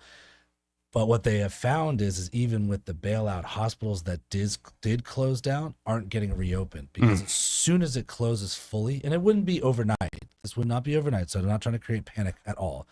But in that part of that process where it is going to that point, it's just a lot less valuable, because one of the best assets you have in a place like Jackson, and I talked to somebody just the other day who had a procedure there, had to go in for anesthetics, could not have been more complimentary of the personnel there. That's your biggest asset. And as soon as the place is going to get slated to close, what's going to happen to your personnel? Right. They're jetting, right? And I'm wondering, do you know how many employees work there? I don't know if we have time before the break, but I can give you, I've got all the statistics. So if you give me 30 seconds, I can tell you. Well, and we will have to break. Are you good to go into the next hour? Yes, I have to. Yeah, I've got about 20 minutes. Okay, cool. Because there's a lot to this, and I need to talk to a sponsor real quick as well. Like I said, it seems like y'all are being put in a tough position. It is a challenging position. You're right. And the stakes are huge, because you're right. It could be you try to do the right thing and the city's still on the hook and in a bad position, and then the city does nothing, and then how long does it take for something else to happen? I'm just wondering, is there not some other entity that's, say, a major medical entity in the state that might want to play ball here, especially if you get the state lawmakers and the governor's office on board with and paying attention to I've some been of this stuff. told it's about 2,500 employees, total employees. It's a huge employer here in the city and on all levels, right? You know, and so you know, to lose that on the personnel side would be catastrophic as well. But you know, I think you know, in the meeting that we had today, if we get this thing right, not only would those 257 beds be saved, but an additional capacity for additional 100 to, you know, to absorb what has happened in all of these other places where they've lost their hospitals, you know, and you know, part of the way the hospital system works is that it's got to be able to see people when they get dropped off at the door, and Jackson is playing a huge role in that. Yeah, I heard it astounding watching the RFK hearings. I think he said something like there's been a 60% increase of people jumping on Medicaid nationwide, and it's becoming one of the biggest ballooning parts of our health budget. And you look at that and you're just like, I think what's happening here, this situation, the scenario you just explained, very well could be bad management on a very localized level. But I think it's also a symptom of just something rotten in the larger system, where everybody's having trouble keeping their doors open. I mean, just out of you know, kind of just 237,000 outpatient clinic visits, 12,161 surgeries last year, 54,842 emergency department visits, 813 children delivered, 12,000 inpatient admissions. You've got 2,200 total staff, including contractors, 287 physicians, 639 nurses. I mean, just the amount of people that are, and you look at this, I could show Joey, the rest of the group really won't be able to see it, but you can see Hope Hall, Eclectic, Pike Road, Wetumpka, Elmore, Prattville, Deatsville, Millbrook, Tallahassee. You know, these are the places where we're seeing, you know, patients from. And that's a really important, you know, part of this is that, you know, we're not just the governmental hub, but now we are also we're a healthcare hub. And, you know, everybody will already tell you that Baptist is doing all it can. As I said, I was told they were on diversion today. So the system not only is max, it needs more. And we are being, you know, we would like to have more buy-in from our other partners to make this happen. The city will have to decide, is it worth the risk to take this whole thing on if that's the way that it's presented to us? And how much does it eat into our budget? I know it's 20 million, but how much, like percentage wise, is that going to affect us? Well, so it's not cash in. It's Okay. You know, we're basically a guarantor, right? Yeah, So the okay. and that's really the thing that I think is also hard too, is that it people say like, well, great, you don't have to put cash into the deal, but that doesn't mean that you're not on the hook, that it doesn't affect your bond rating if you want to do other things going forward. If you need to, you know, the last thing, you never want to like assume that the worst is going to happen, but if you don't plan for some of those things, then the worst happens. And whether it be disaster relief, And especially the way this is laid in y'all's lap. yeah, exactly. I agree. So Yeah. Well, here, I got to hit a quick break. Need to talk to Michael Cohen in just a second. This entire hour brought to you by Alabama Home Mortgage, and they're at Alabama Home Mortgage. Kim Williams and Madeline Cannon are ready to help you, whether you're looking to buy a home here in the new year or you're looking to refinance. A lot of folks waited until after the politics and the elections and the swearing in and all. Well, we're past all that. It's time to at least have a conversation there with Kim and Madeline at Alabama Home Mortgage. And the turnaround time is amazing. If it's your first time buying a home, going through that process, they'll walk with you every step of the way from pre-approval all the way to closing day. And if you're looking to get credit card debt off your back, other forms of debt, or you're just looking to use that money you built up in your mortgage, they can do a great refinance deal. And I think on average, their turnaround time is something like 16 days, 2 weeks.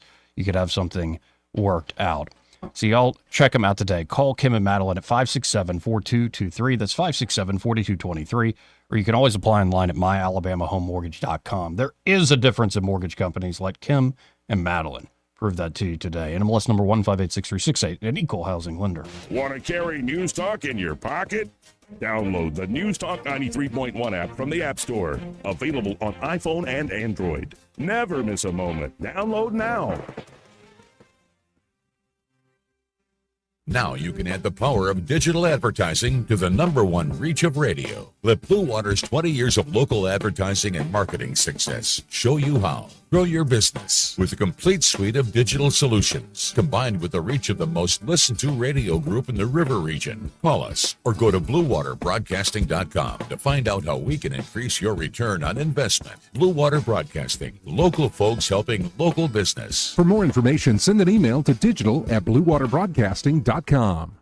Don't you love the feeling of coming home to a clean house? Let Southern Bell's cleaning service get your home in order. Families in the River region trust Southern Bell's because they know Callan and Jesse will show up on time and believe in cleaning the old-fashioned way. They bring all their own supplies and specialize in full-service, residential, commercial, vacant properties, and construction cleanup. Estimates are always free. Call Southern Bells today at 546-0715 or follow them on Facebook at Southern Bells Cleaning River Region. This hour of news and views is brought to you by our good friends at Alabama Home Mortgage. Alabama Home Mortgage, 567-4223. Visit them on the web at myalabamahomemortgage.com. NMLS number 1586368. An equal housing lender. Trustworthy, accurate, immediate. Carrying your voice across the River region. News Talk 93.1 FM WACV. Welcome back to the Lone Ranger. To Joey Clark Live. Andrew Szymanski actually had to run. He has a meeting, imminently. So, he had to run. What a mess there at Jackson Hospital. But hey, let's go to the phones and talk to Michael Cohen from Cohen's Electronics and Appliances. Hey, Michael, how you doing? I'm doing great. How are y'all? I'm surviving here on the Lone Ranger show. Oh, look at you. Giddy up. Yeah, I don't have no Tonto today. Is that the? I don't even know. I'm aging out of the reference. I'm too young, Michael. I'm too young. I think the Indian was Tonto. Okay. I have some culture still. How's it going there today, Cohen's? What's the score there today? It's 28-3. Michael Jack says. Anyway, we had a customer that moved to Birmingham. He went up and we helped her with a bunch of televisions and some Sonos, and she needed some access points upgraded, and she thought she was going to get hers to work that the cable provider had given her. But anyway, Michael Jackson took the stuff home with him last night, got an early start, and he's on his way home. We're back to the store now after getting her taken care of. So it is refreshing to know, that we have customers that move away, that they still want us to drive the extra 100 miles to come to their house to help take care of whatever their needs are. That's how good y'all are there. And folks, if you're looking for that sort of service, along with the great products they have on offer, you can always shop from home at thinkcohens.com. Or if you know what you want, like you've been working with them for a while, just call them up, 277-8890. But if you're shopping, especially these big ticket items, stop by, get to know them, see the products in person. They're at 2515 Eastern Boulevard here in Montgomery, open 9 to 6, Monday through Friday, 9 to 4 on Saturdays. And be sure to find Michael himself, if not one of the team members. Be like, Aaron, Michael on with that Joey guy. He's always flying solo. Yeah, the Joey guy. So, y'all come see us and let us help you make the right choice for whatever your needs are, whether it's appliances or electronics. We just want to help you make the right decision for your home. Well, I appreciate it as always, Michael. And do this again on Friday, I guess. All right. Take care. Have a good day. You too. Let's hit the top of the hour break. We'll be right back. Broadcasting from the Riverside Chevrolet Master Control Center, this is WACV Cusana, News Talk 93.1 FM. When it's Chevy, it's Riverside. With that summary of news, I'm Jason Walker. President Trump set to sign the Laken-Riley Act into law this hour. The measure will mandate the detention and potential deportation of illegals who stand accused of theft and other violent crimes. The bill, of course, bears the name of Georgia nursing student Laken Riley. Federal Reserve leaving its key interest rate unchanged today after cutting it 3 times in a row last year, a sign of a more cautious approach as the Fed seeks to gauge where inflation is headed and what policies President Trump may pursue. Central reduced rates 3 times at the end of last year from or from 5.3 down to 4.3%.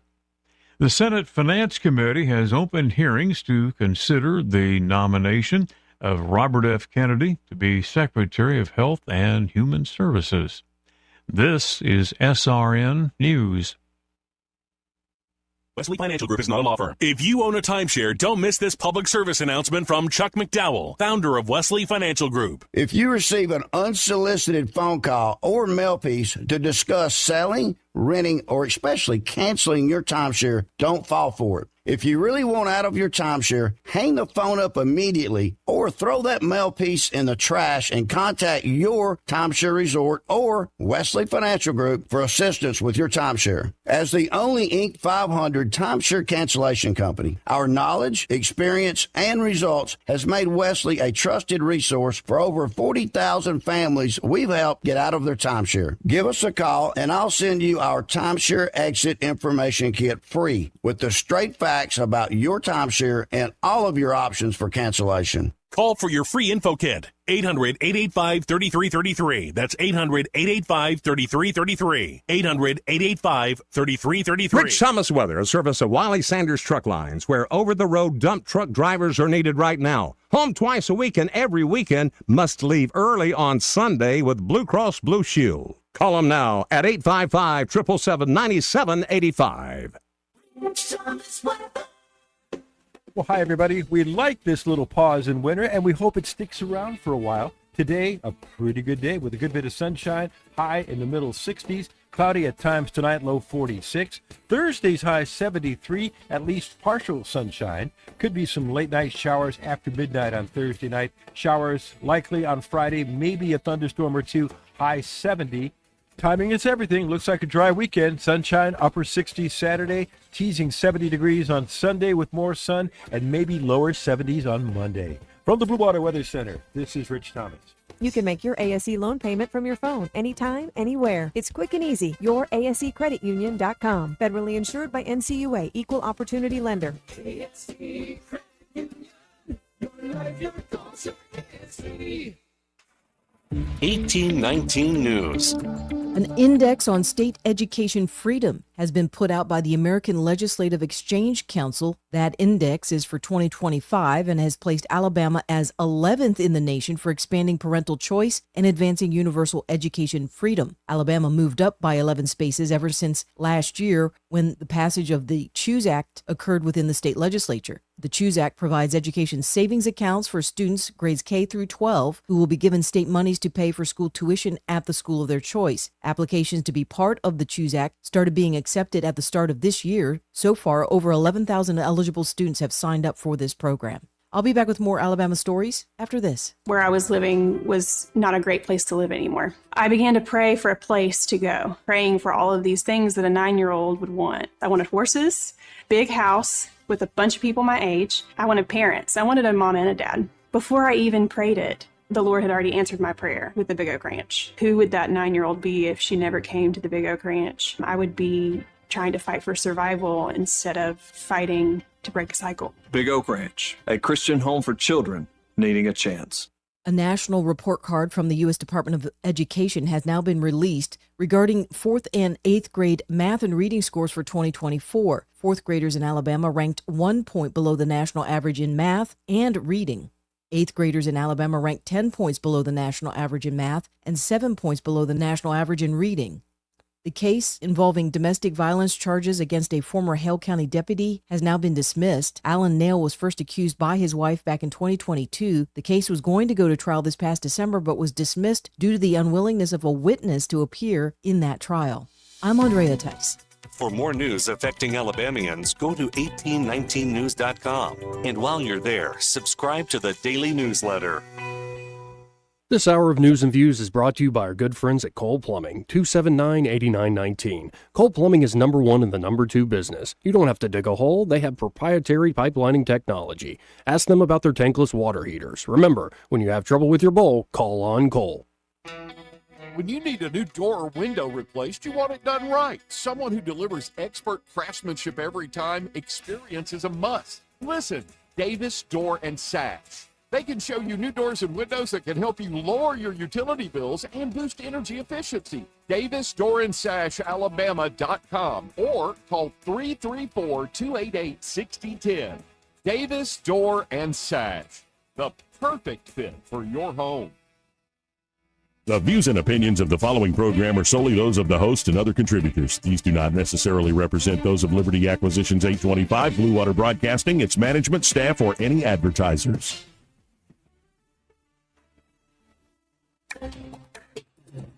It's time for Montgomery's conversational radio show. It's news and views on News Talk 93.1 FM. To join the conversation, call 272-9228.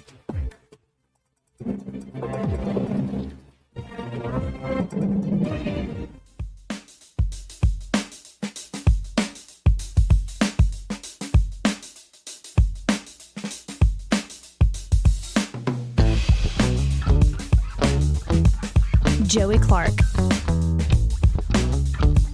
Welcome back.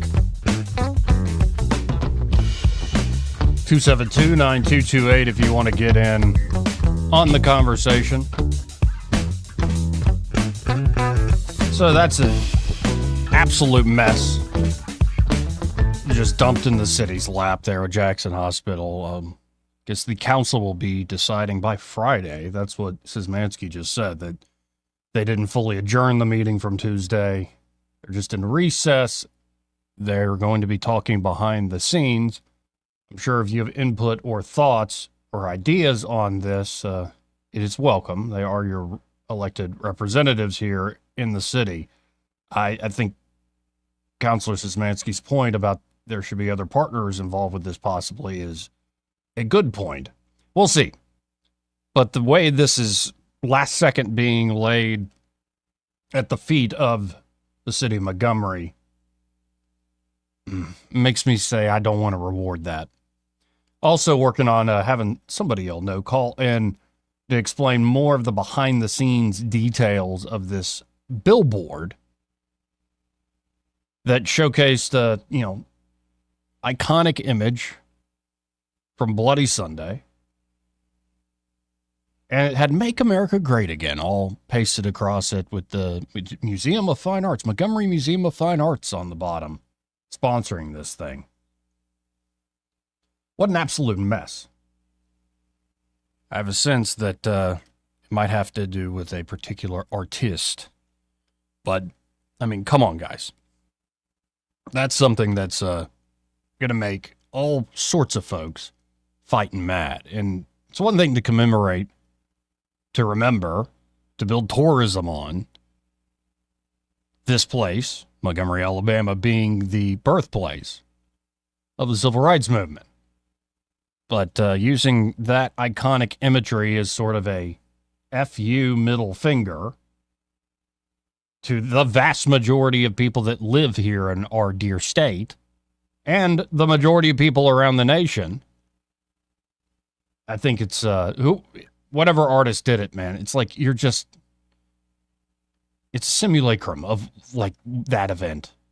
It's getting thinner and thinner and thinner and low resolution by the day if you keep going down that road and using what should be a moment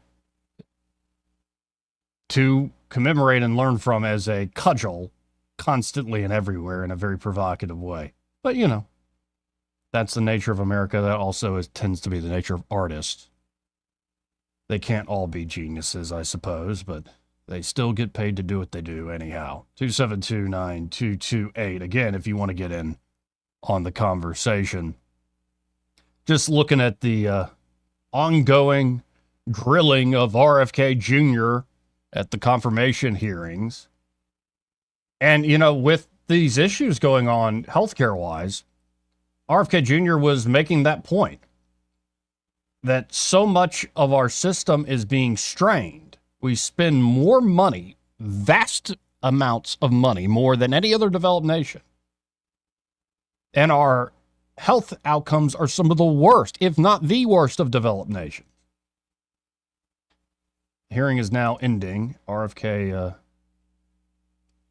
is done for the day. I think he gets through. I think he gets approved. But his point, Bobby Kennedy's point, is that the conversation around healthcare in this country has long been about this game of who's going to hold the bag of money. We're seeing it here locally right now. Who's actually going to cover this? Government, corporations, providers, yada yada. And you just keep throwing the debt around like it's a hot potato as health outcomes get worse.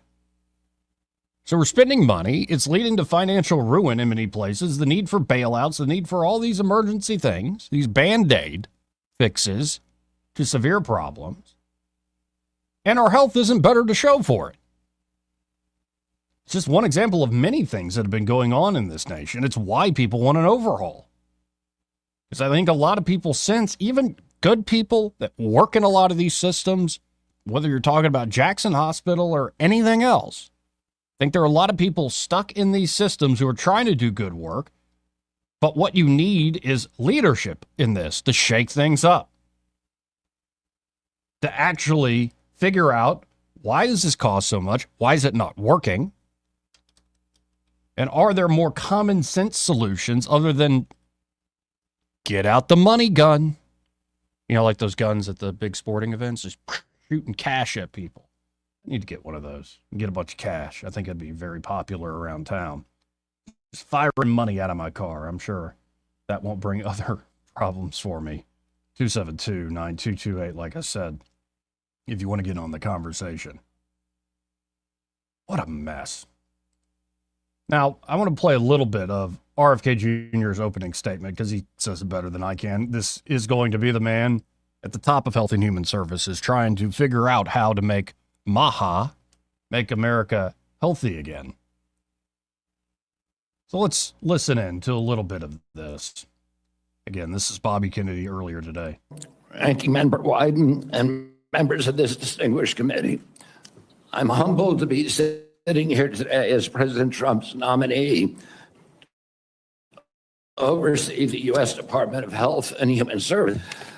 I want to thank President Trump for entrusting me to deliver on his promise to make America healthy again. I also want to thank Cheryl and Kik and Bobby and all of my other children who are here today and all the many members of my large extended family for the love that they have so generously shared. Ours has always been a family that has been involved in public service, and I look forward to continuing that tradition. My journey into the issue of health began with my career as an environmental attorney, working with hunters and fishermen and mothers in the small town in the Hudson Valley and along the Hudson River. I learned very early on that human health and environmental injuries are intertwined. The same chemicals that kill fish people sick also. And a third of children are overweight or obese.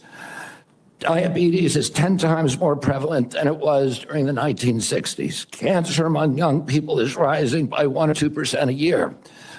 Autoimmune diseases, neurodevelopmental disorders, Alzheimer's, asthma, ADHD, depression, addiction, and a host of other physical and mental health conditions are all on the rise, some of them exponentially.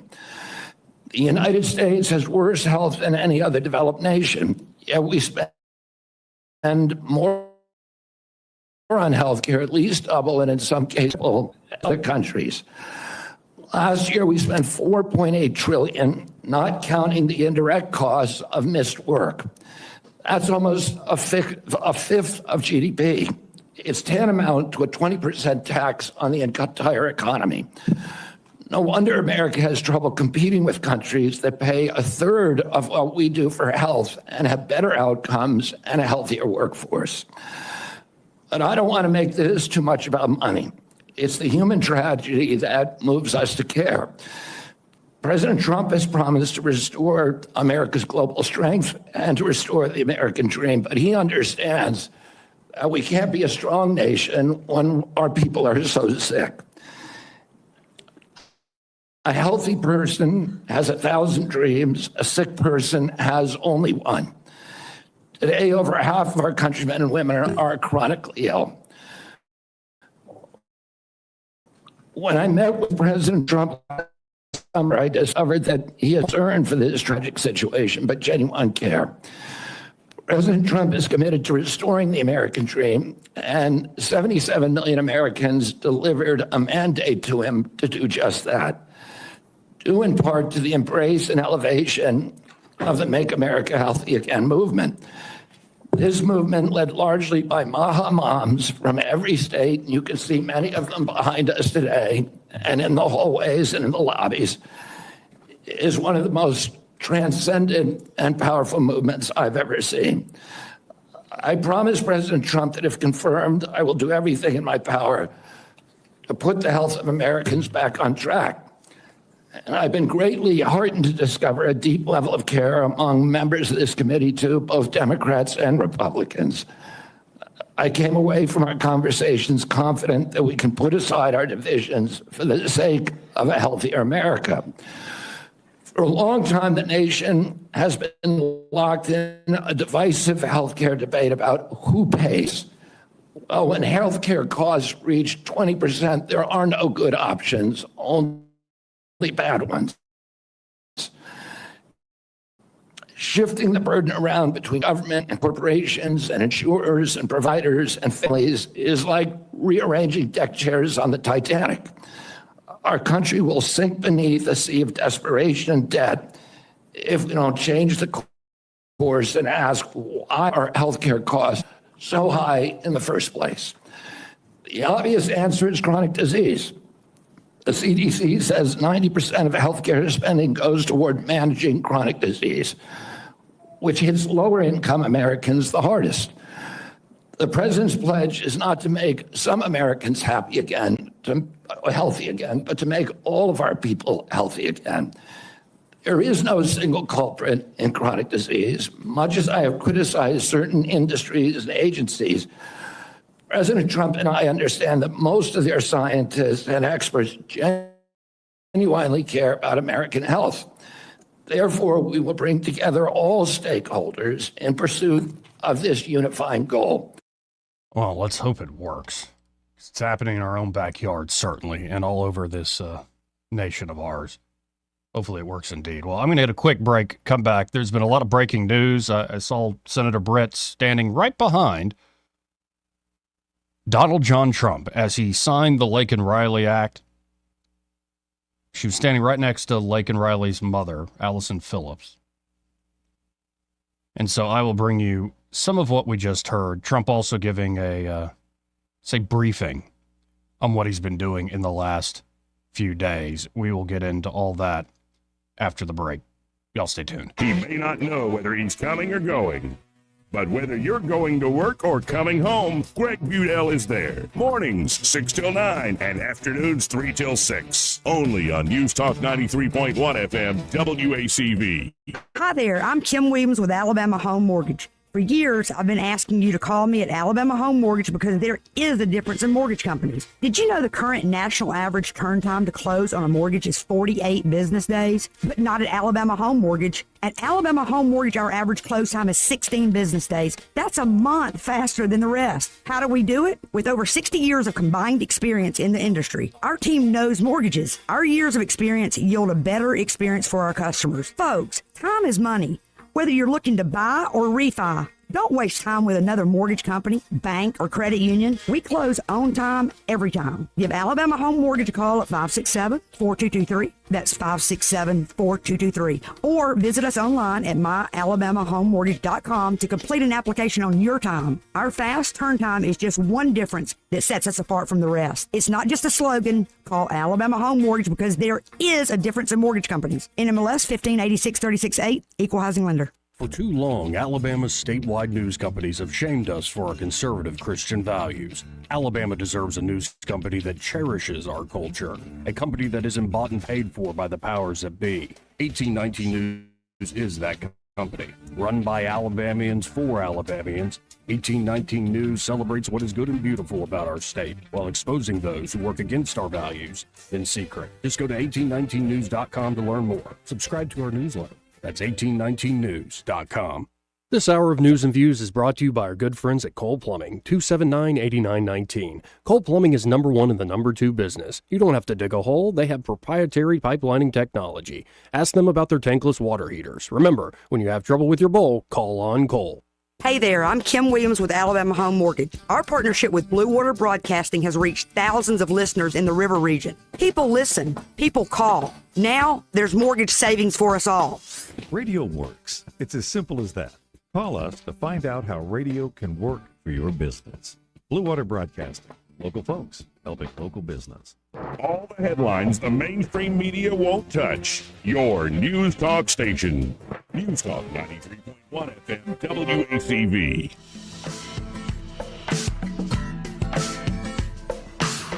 Joey Clark. Welcome back. 272-9228 if you want to get in on the conversation. But actually hold your horses because, well, as we were talking local stuff, and I really do appreciate Councilman or Councilor Szymanski stopping by. Trump gave a quick press conference.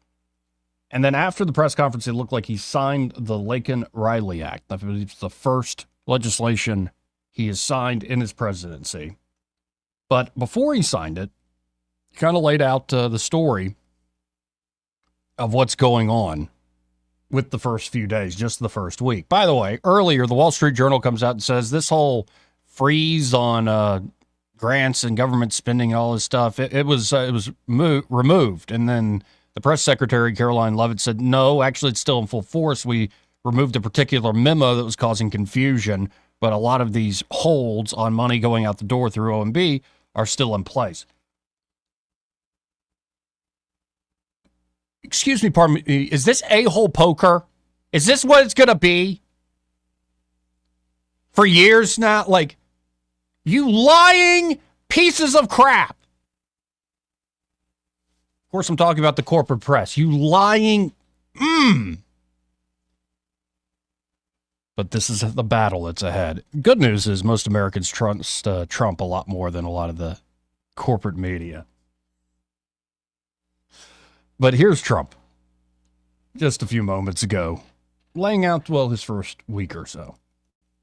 In our first week in office, we set records, taking over 350 executive actions. That's not been done before. And it has reportedly been the single most effective opening week of any presidency in history. And we want to keep it that way. We want to keep it going. There you go. I mean, he looks in good spirits. As much as the media will try to bring you down, I think they're going to have trouble with this guy here. Now, Trump is going to talk about the federal workforce.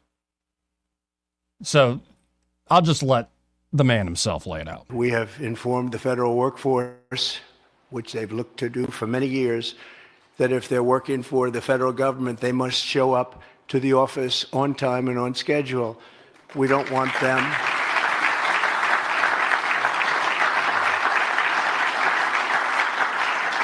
We don't want them to work from home because, as everyone knows, most of the time they're not working, they're not very productive, and it's unfair to the millions of people in the United States who are in fact working hard from job sites and not from their home. As federal employees, they must meet a high standard. They're representing our government, they're representing our country.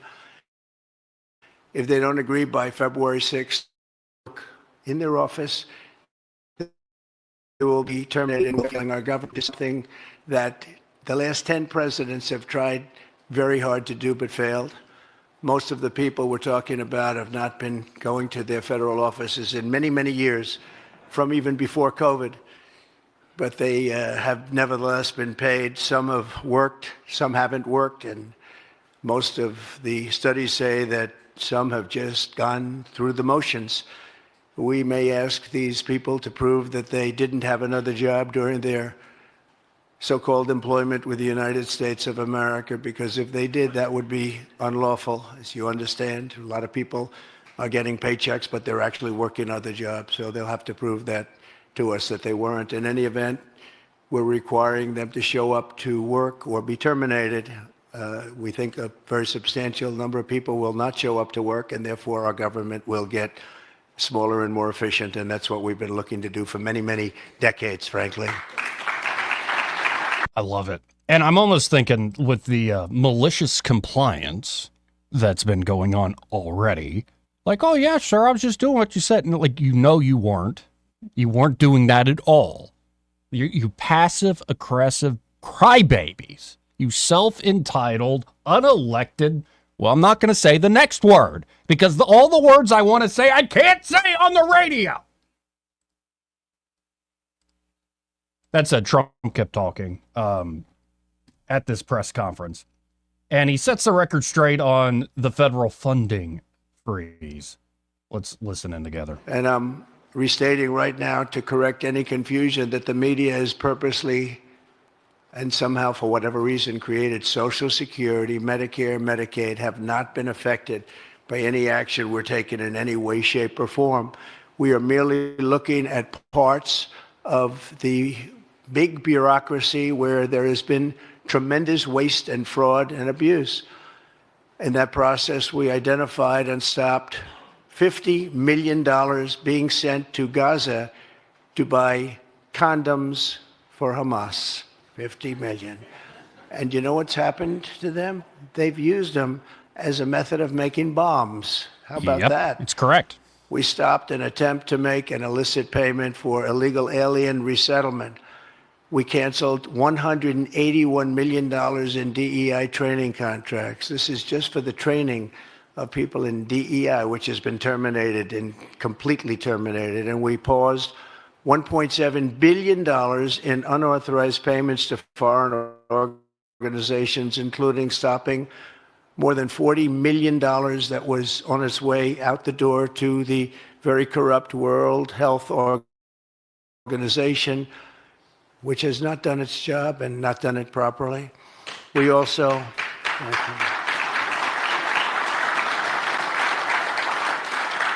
We also blocked $45 million for diversity scholarships in Burma.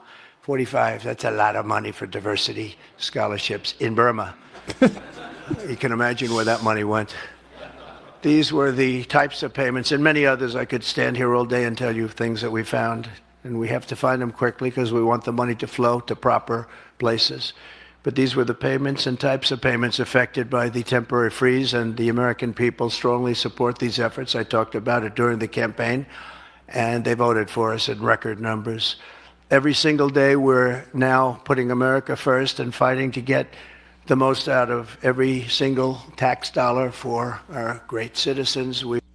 I'm loving the sort of Doge energy to all of this. Now Tom Homan saying the Laken Riley Act is a game changer for their efforts to deport a lot of folks. So Trump addresses that. He goes on. There's many things that were discussed. But here's Trump in particular talking about that issue. Alien member of the barbaric Venezuelan prison gang known as Tren de Aragua. He trespassed across our southern border in 2022. And was apprehended by Border Patrol, but under the cruel policies of the last administration, instead of being deported, as he should have been, he was released into the United States, as were millions of other people, many of them very dangerous people. And you see what we're doing? We're getting them the hell out of here.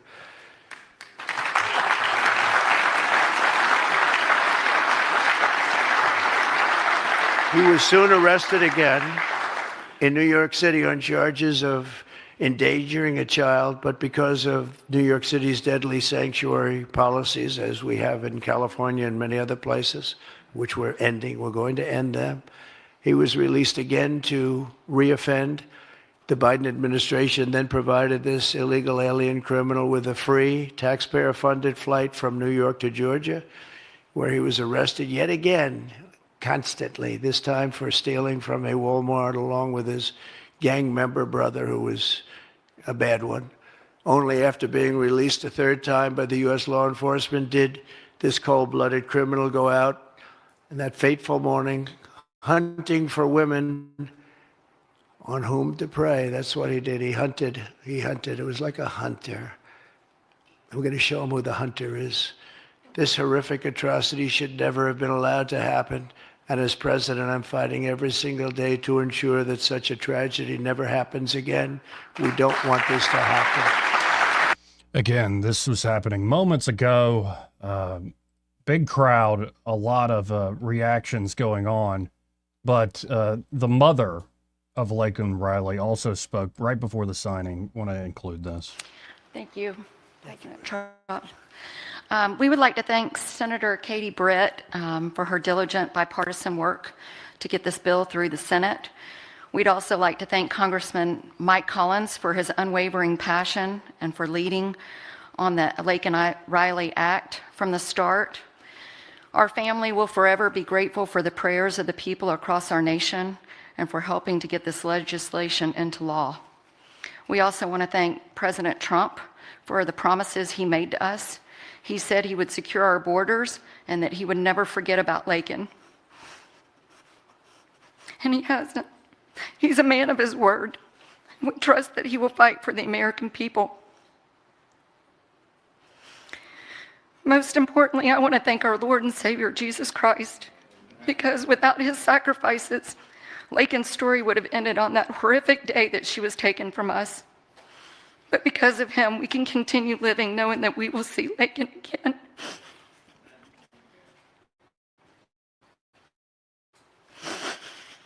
There's no amount of change that will ever bring back our precious Laken.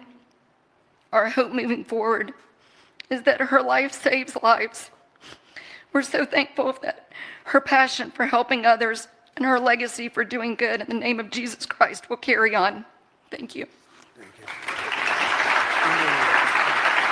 Hugging the president.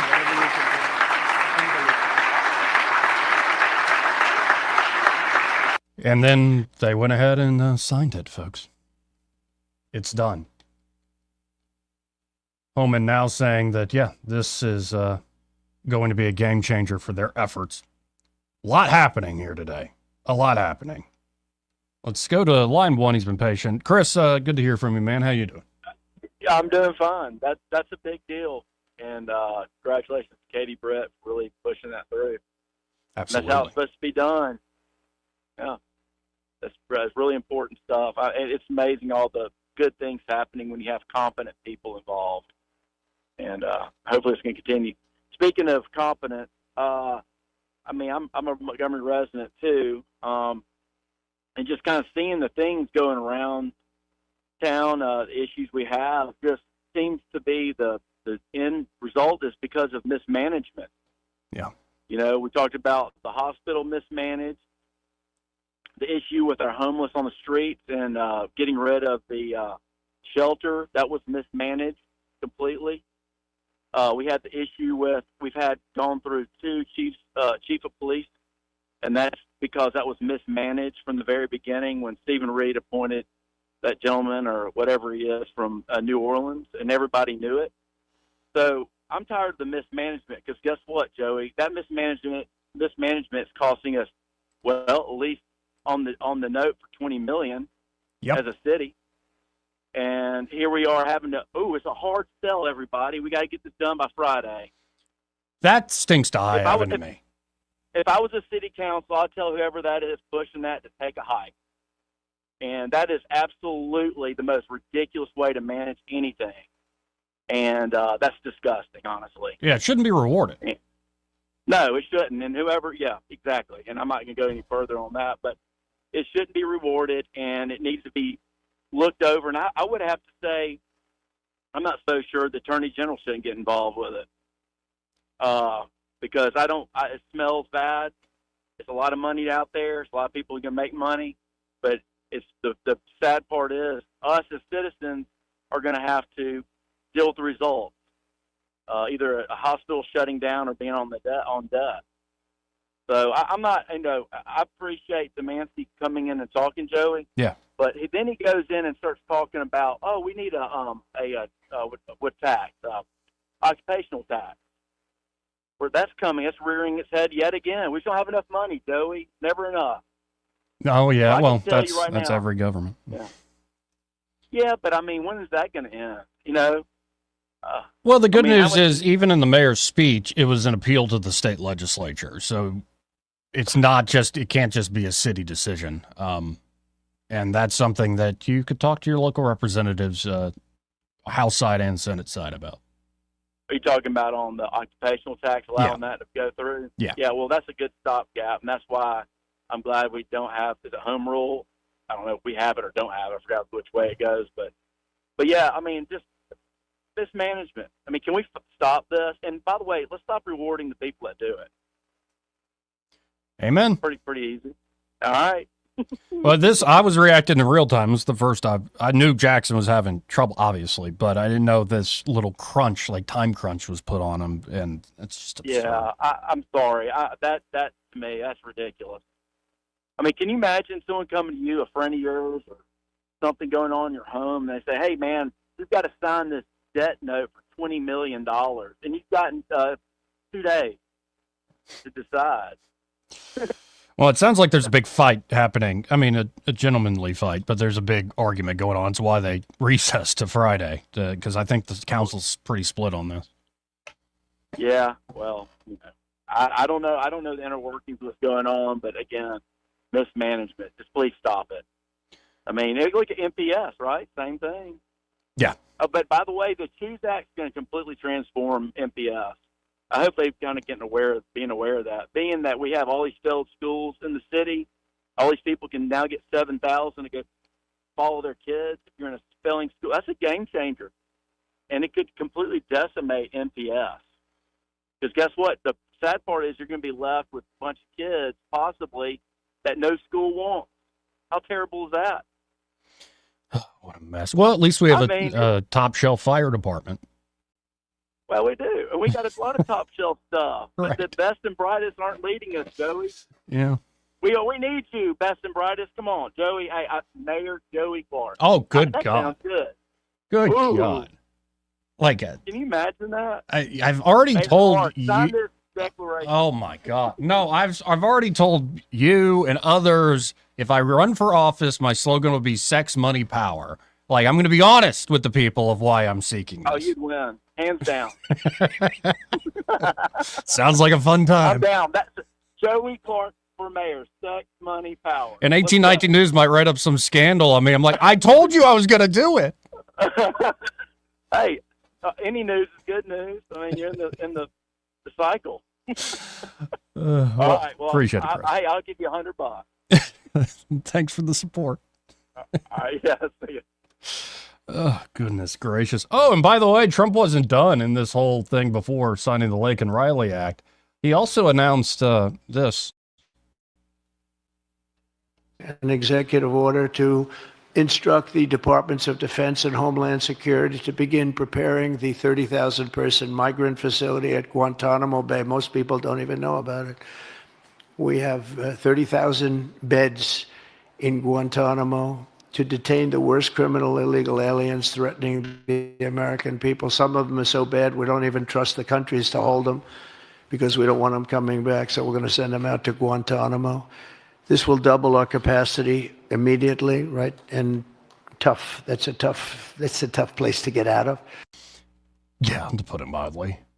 Like I said, a lot happening today. I got this break, but first, this part of the program brought to you by Sweet Creek Farm Market, and get by their C. Reed Ingram there at Sweet Creek Farm Market. He's put together a beautiful establishment. Great spot to just stop by their award-winning cafe, get a nice coffee or cup of joe, and of course, amazing lunches. Like those sandwiches, especially the Cuban, is after my own heart, and it'll last you 2 meals. It's so big and delicious.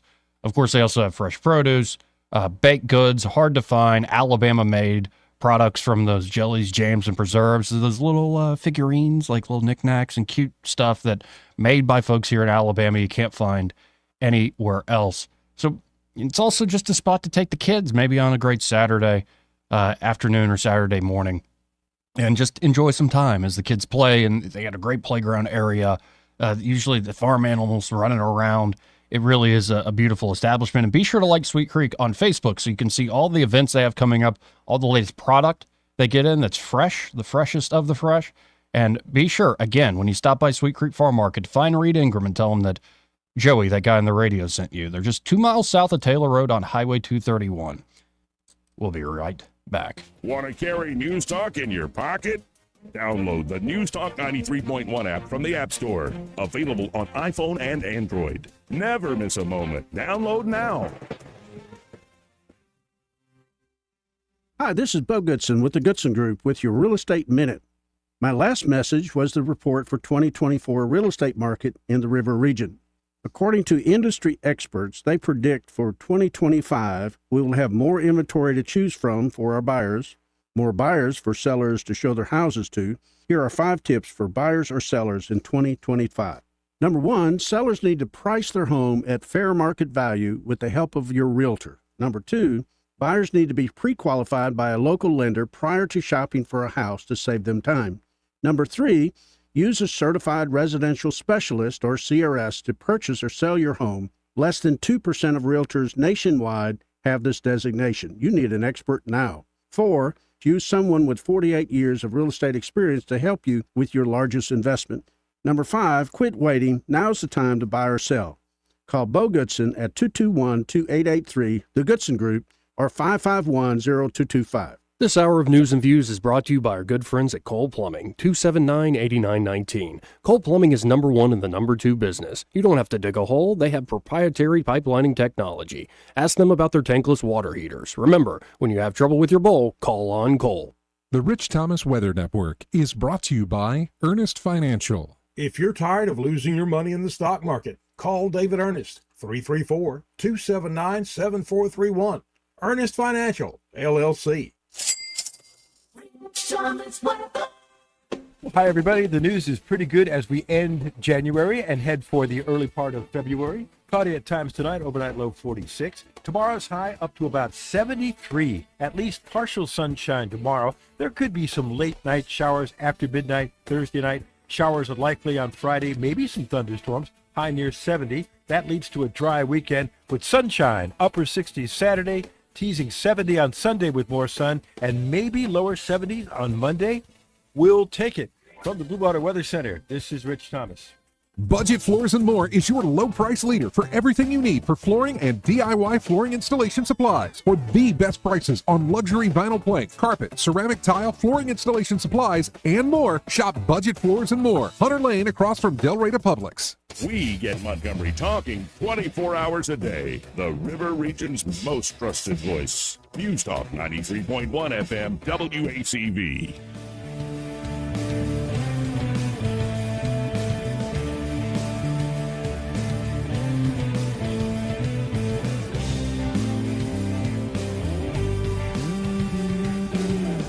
Joey Clark. Welcome back to News and Views in the afternoon. 272-9228 if you want to get in before we close up shop. Just to make clear, again, this federal funding freeze, initially it was reported there by the Wall Street Journal, it completely rescinded it because, everybody was so confused about it. I think, again, this is more malicious compliance. But the press secretary, Caroline Leavitt, coming out and saying this is not a rescission of the federal funding freeze. It's simply a rescission of the OMB memo. Why? To end any confusion created by the court's injunction. The president's executive order on federal funding remains in full force and effect. It will be rigorously implemented. Another fascinating wrinkle to the changes the Trump administration is making is they have opened up the White House press corps, the press room, to new media. In fact, in the first press conference yesterday, Caroline Leavitt said, hey, If you have a podcast, if you have something going on, you're a news podcast, you're part of wanting to collect news and information on the administration, what we're doing, you can put in a request. And of course, you got to pass Secret Service checks and all the usual things. But if you're new media, you can go for it. The White House has now confirmed that they've received over 7,400 new media requests over the past just 24 hours. Now, I'm wondering how much of those are serious, though that could be very entertaining. But Caroline Leavitt announced an additional seat for journalists in the briefing room at her first news conference, unveiling the new media spot. So it could be independent journalists, podcasters, social media influencers, and content creators. You might want to narrow it down. Like, what sort of content are we talking about? Because some of the folks that are influencers making a lot of content, well, hopefully they wear clothes if they're in the White House briefing room. Let's go to line 1. You're on there. Who's this? This is Crawdad. Hey, Crawdad. I heard you talking about the arts, some kind of poster using Petus brick stuff, and I wanted to say, what if you had permanent thing in the arts, in the Museum of Fine Arts? What if you had 3 of Montgomery's famous artists permanent exhibit in the gallery, and you found out what was going on? If you were artists, would you be very upset about the take of this mess that they're putting? Because I have not seen the picture you're talking about, but I can imagine. Now, somebody authorized this. They're paying for it. Well, and if I was an artist and I had the permanent exhibit, I would be very upset, because that makes no sense. We're about to get a little more of the inside scoop on that. So thank you. I will be listening. And can you tell me again when Lou Elizondo will be back on the talking? It'll actually be this upcoming Tuesday. We were going to do Monday. He had an emergency meeting with senators, so we're going to do it on Tuesday, I think, from 1 to 3. Excellent. Thank you so much. Appreciate it, Grota. And an update from 1819 News. The Montgomery Museum of Fine Arts had a special called board meeting on Wednesday morning after their ad featuring President Donald Trump's popular Make America Great Again slogan, pasted over a picture of the infamous Bloody Sunday images in Selma, went viral yesterday. It appeared on at least one billboard observed by 1819 News. The ad has the name of the Montgomery Museum of Fine Arts pasted at the bottom. So we're actually welcoming him on. We didn't get a chance to talk to him earlier, but Austin Baranko's on the line. Hey, Austin, how you doing?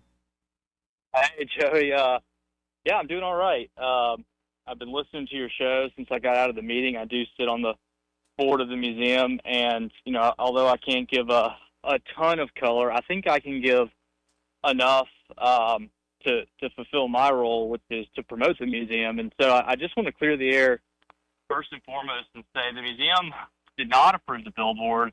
The leadership, the joint boards, one of which I sit on for the association, and the city board, which is appointed, did not approve this. And as soon as it was brought to our attention, it was immediately removed. And so I can say that.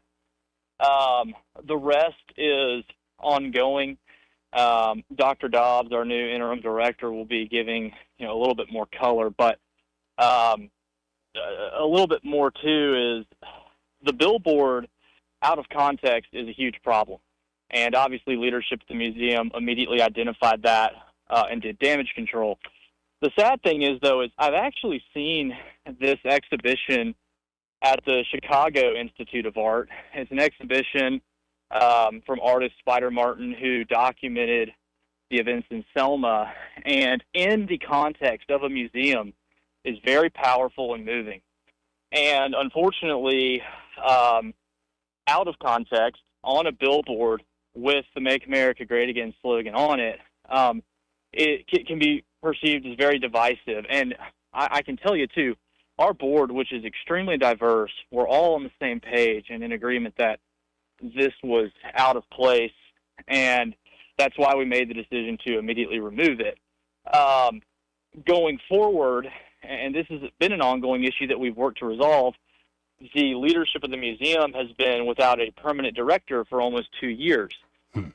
We have hired an interim director, Dr. Dobbs, and she's going to be the one to explain this in more detail later today and in the coming days. But it saddens me because we had our event last week. I know you were invited to it. In fact, Andrew Zemansky, who you've had on your show today, was also at our event.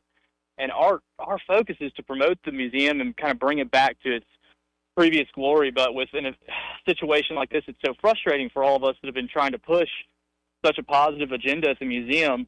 But I just wanted to let the listeners know, and I know I like 1819 News. I respect them and read a lot of their stuff. And Jeff Poore, who I listen to, is just doing his job. But I think one thing you missed is the museum leadership and boards did not.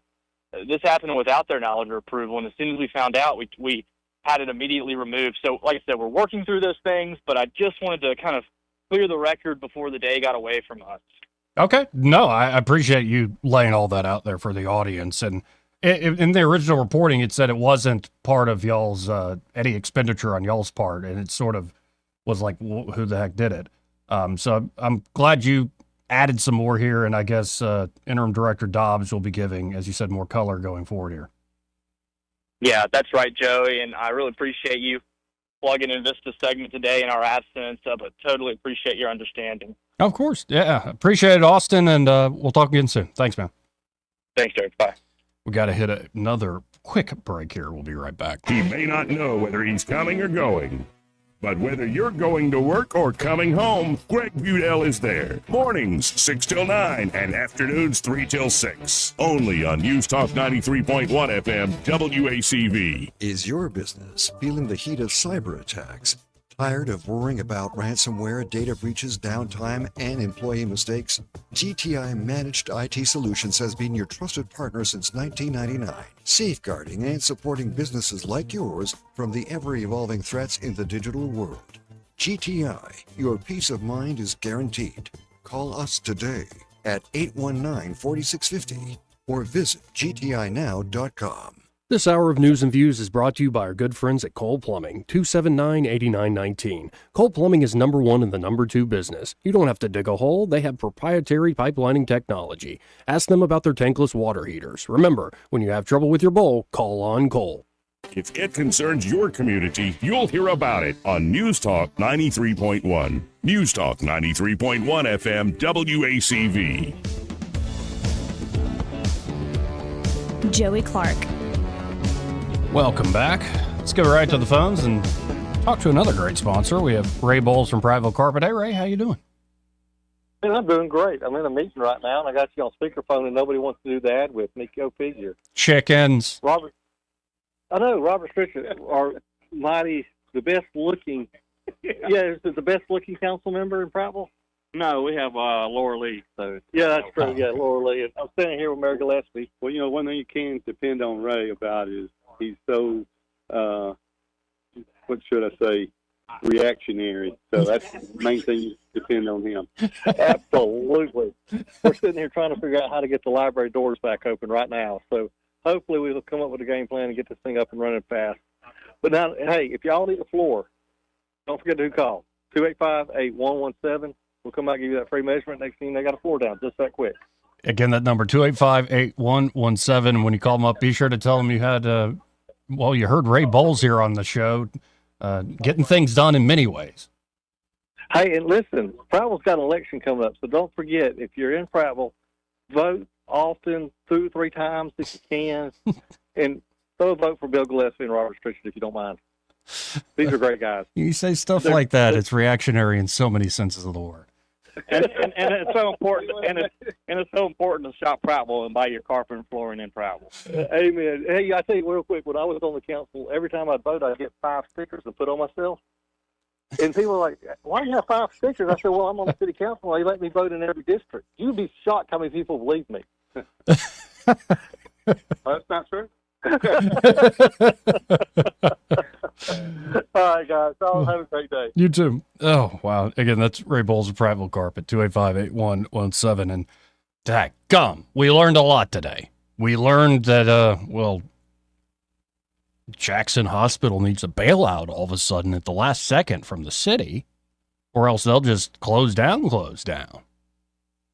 So they need the city to be a guarantor of a $20 million bond to be able to go through Chapter 11 bankruptcy and restructure and maybe look that prettier for somebody on offer, or just make it run better and you don't have to sell it at all. The timing of that, the sort of desperate, we only have a few days, that just stinks to high heaven, throwing that in the city council's lap. I wonder what's more to that story. Well, it looks like we learned more about this billboard that had the Montgomery Museum of Fine Arts name on it, but they didn't authorize it. What a mess. And I think Blunt Cultural Park, the museum, this festival, Shakespeare Festival, all of that it's a true crown jewel here. We have a lot of great things going on. Just hate to see that sort of thing. And putting that on a billboard was a stupid, stupid idea. Whoever made that choice. We learned that Trump signed the Laken-Riley Act, the first piece of legislation he has signed into law as the 47th president of these here United States. Laken-Riley's mother spoke right before Trump signed that. She thanked, of course, Representative Mike Collins, who initially started this bill years back, right after this tragedy happened, but also thanked Senator Katie Britt for getting this thing through the Senate. We learned that RFK Jr. can really hold his own in a room full of a bunch of other lawyers. I think he will be confirmed, saying that radical transparency will be his means of dealing with these major institutions under his control at HHS. We also learned the Trump administration is offering buyouts to nearly all federal employees to resign. They're predicting 10% of the federal workforce might take that. It'd be an 8-month salary and benefits severance. Not too shabby. I might take that deal and live the dream and go find new work. Got a few months to go do that. We also found out Doge is saving the federal government approximately $1 billion a day. And that Elon is going to rescue the 2 astronauts stranded at the International Space Station. Trump has tasked him with that. So a lot happened today. It was fun. Real fun, even. So on that note, y'all stay tuned. Happy Hour with Greg Budell. He's next.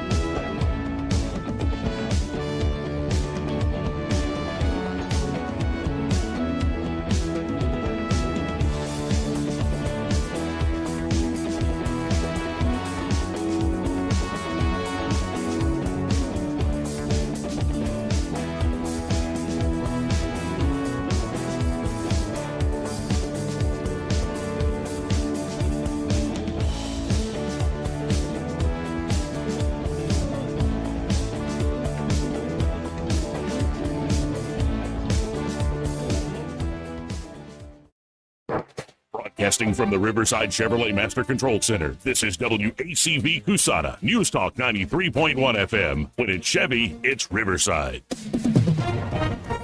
This is an SRN News special report. I'm Jason Walker. It has been an issue that has torn the country apart. The killing of a young woman. It began last year when the Georgia woman was brutally murdered by an illegal immigrant. Today, President Trump signing into law the Laken-Riley Act, marking the first piece of legislation from his administration. The measure mandates the detention and potential deportation of illegals who stand accused of theft and violent crimes before they're actually convicted. The bill bears the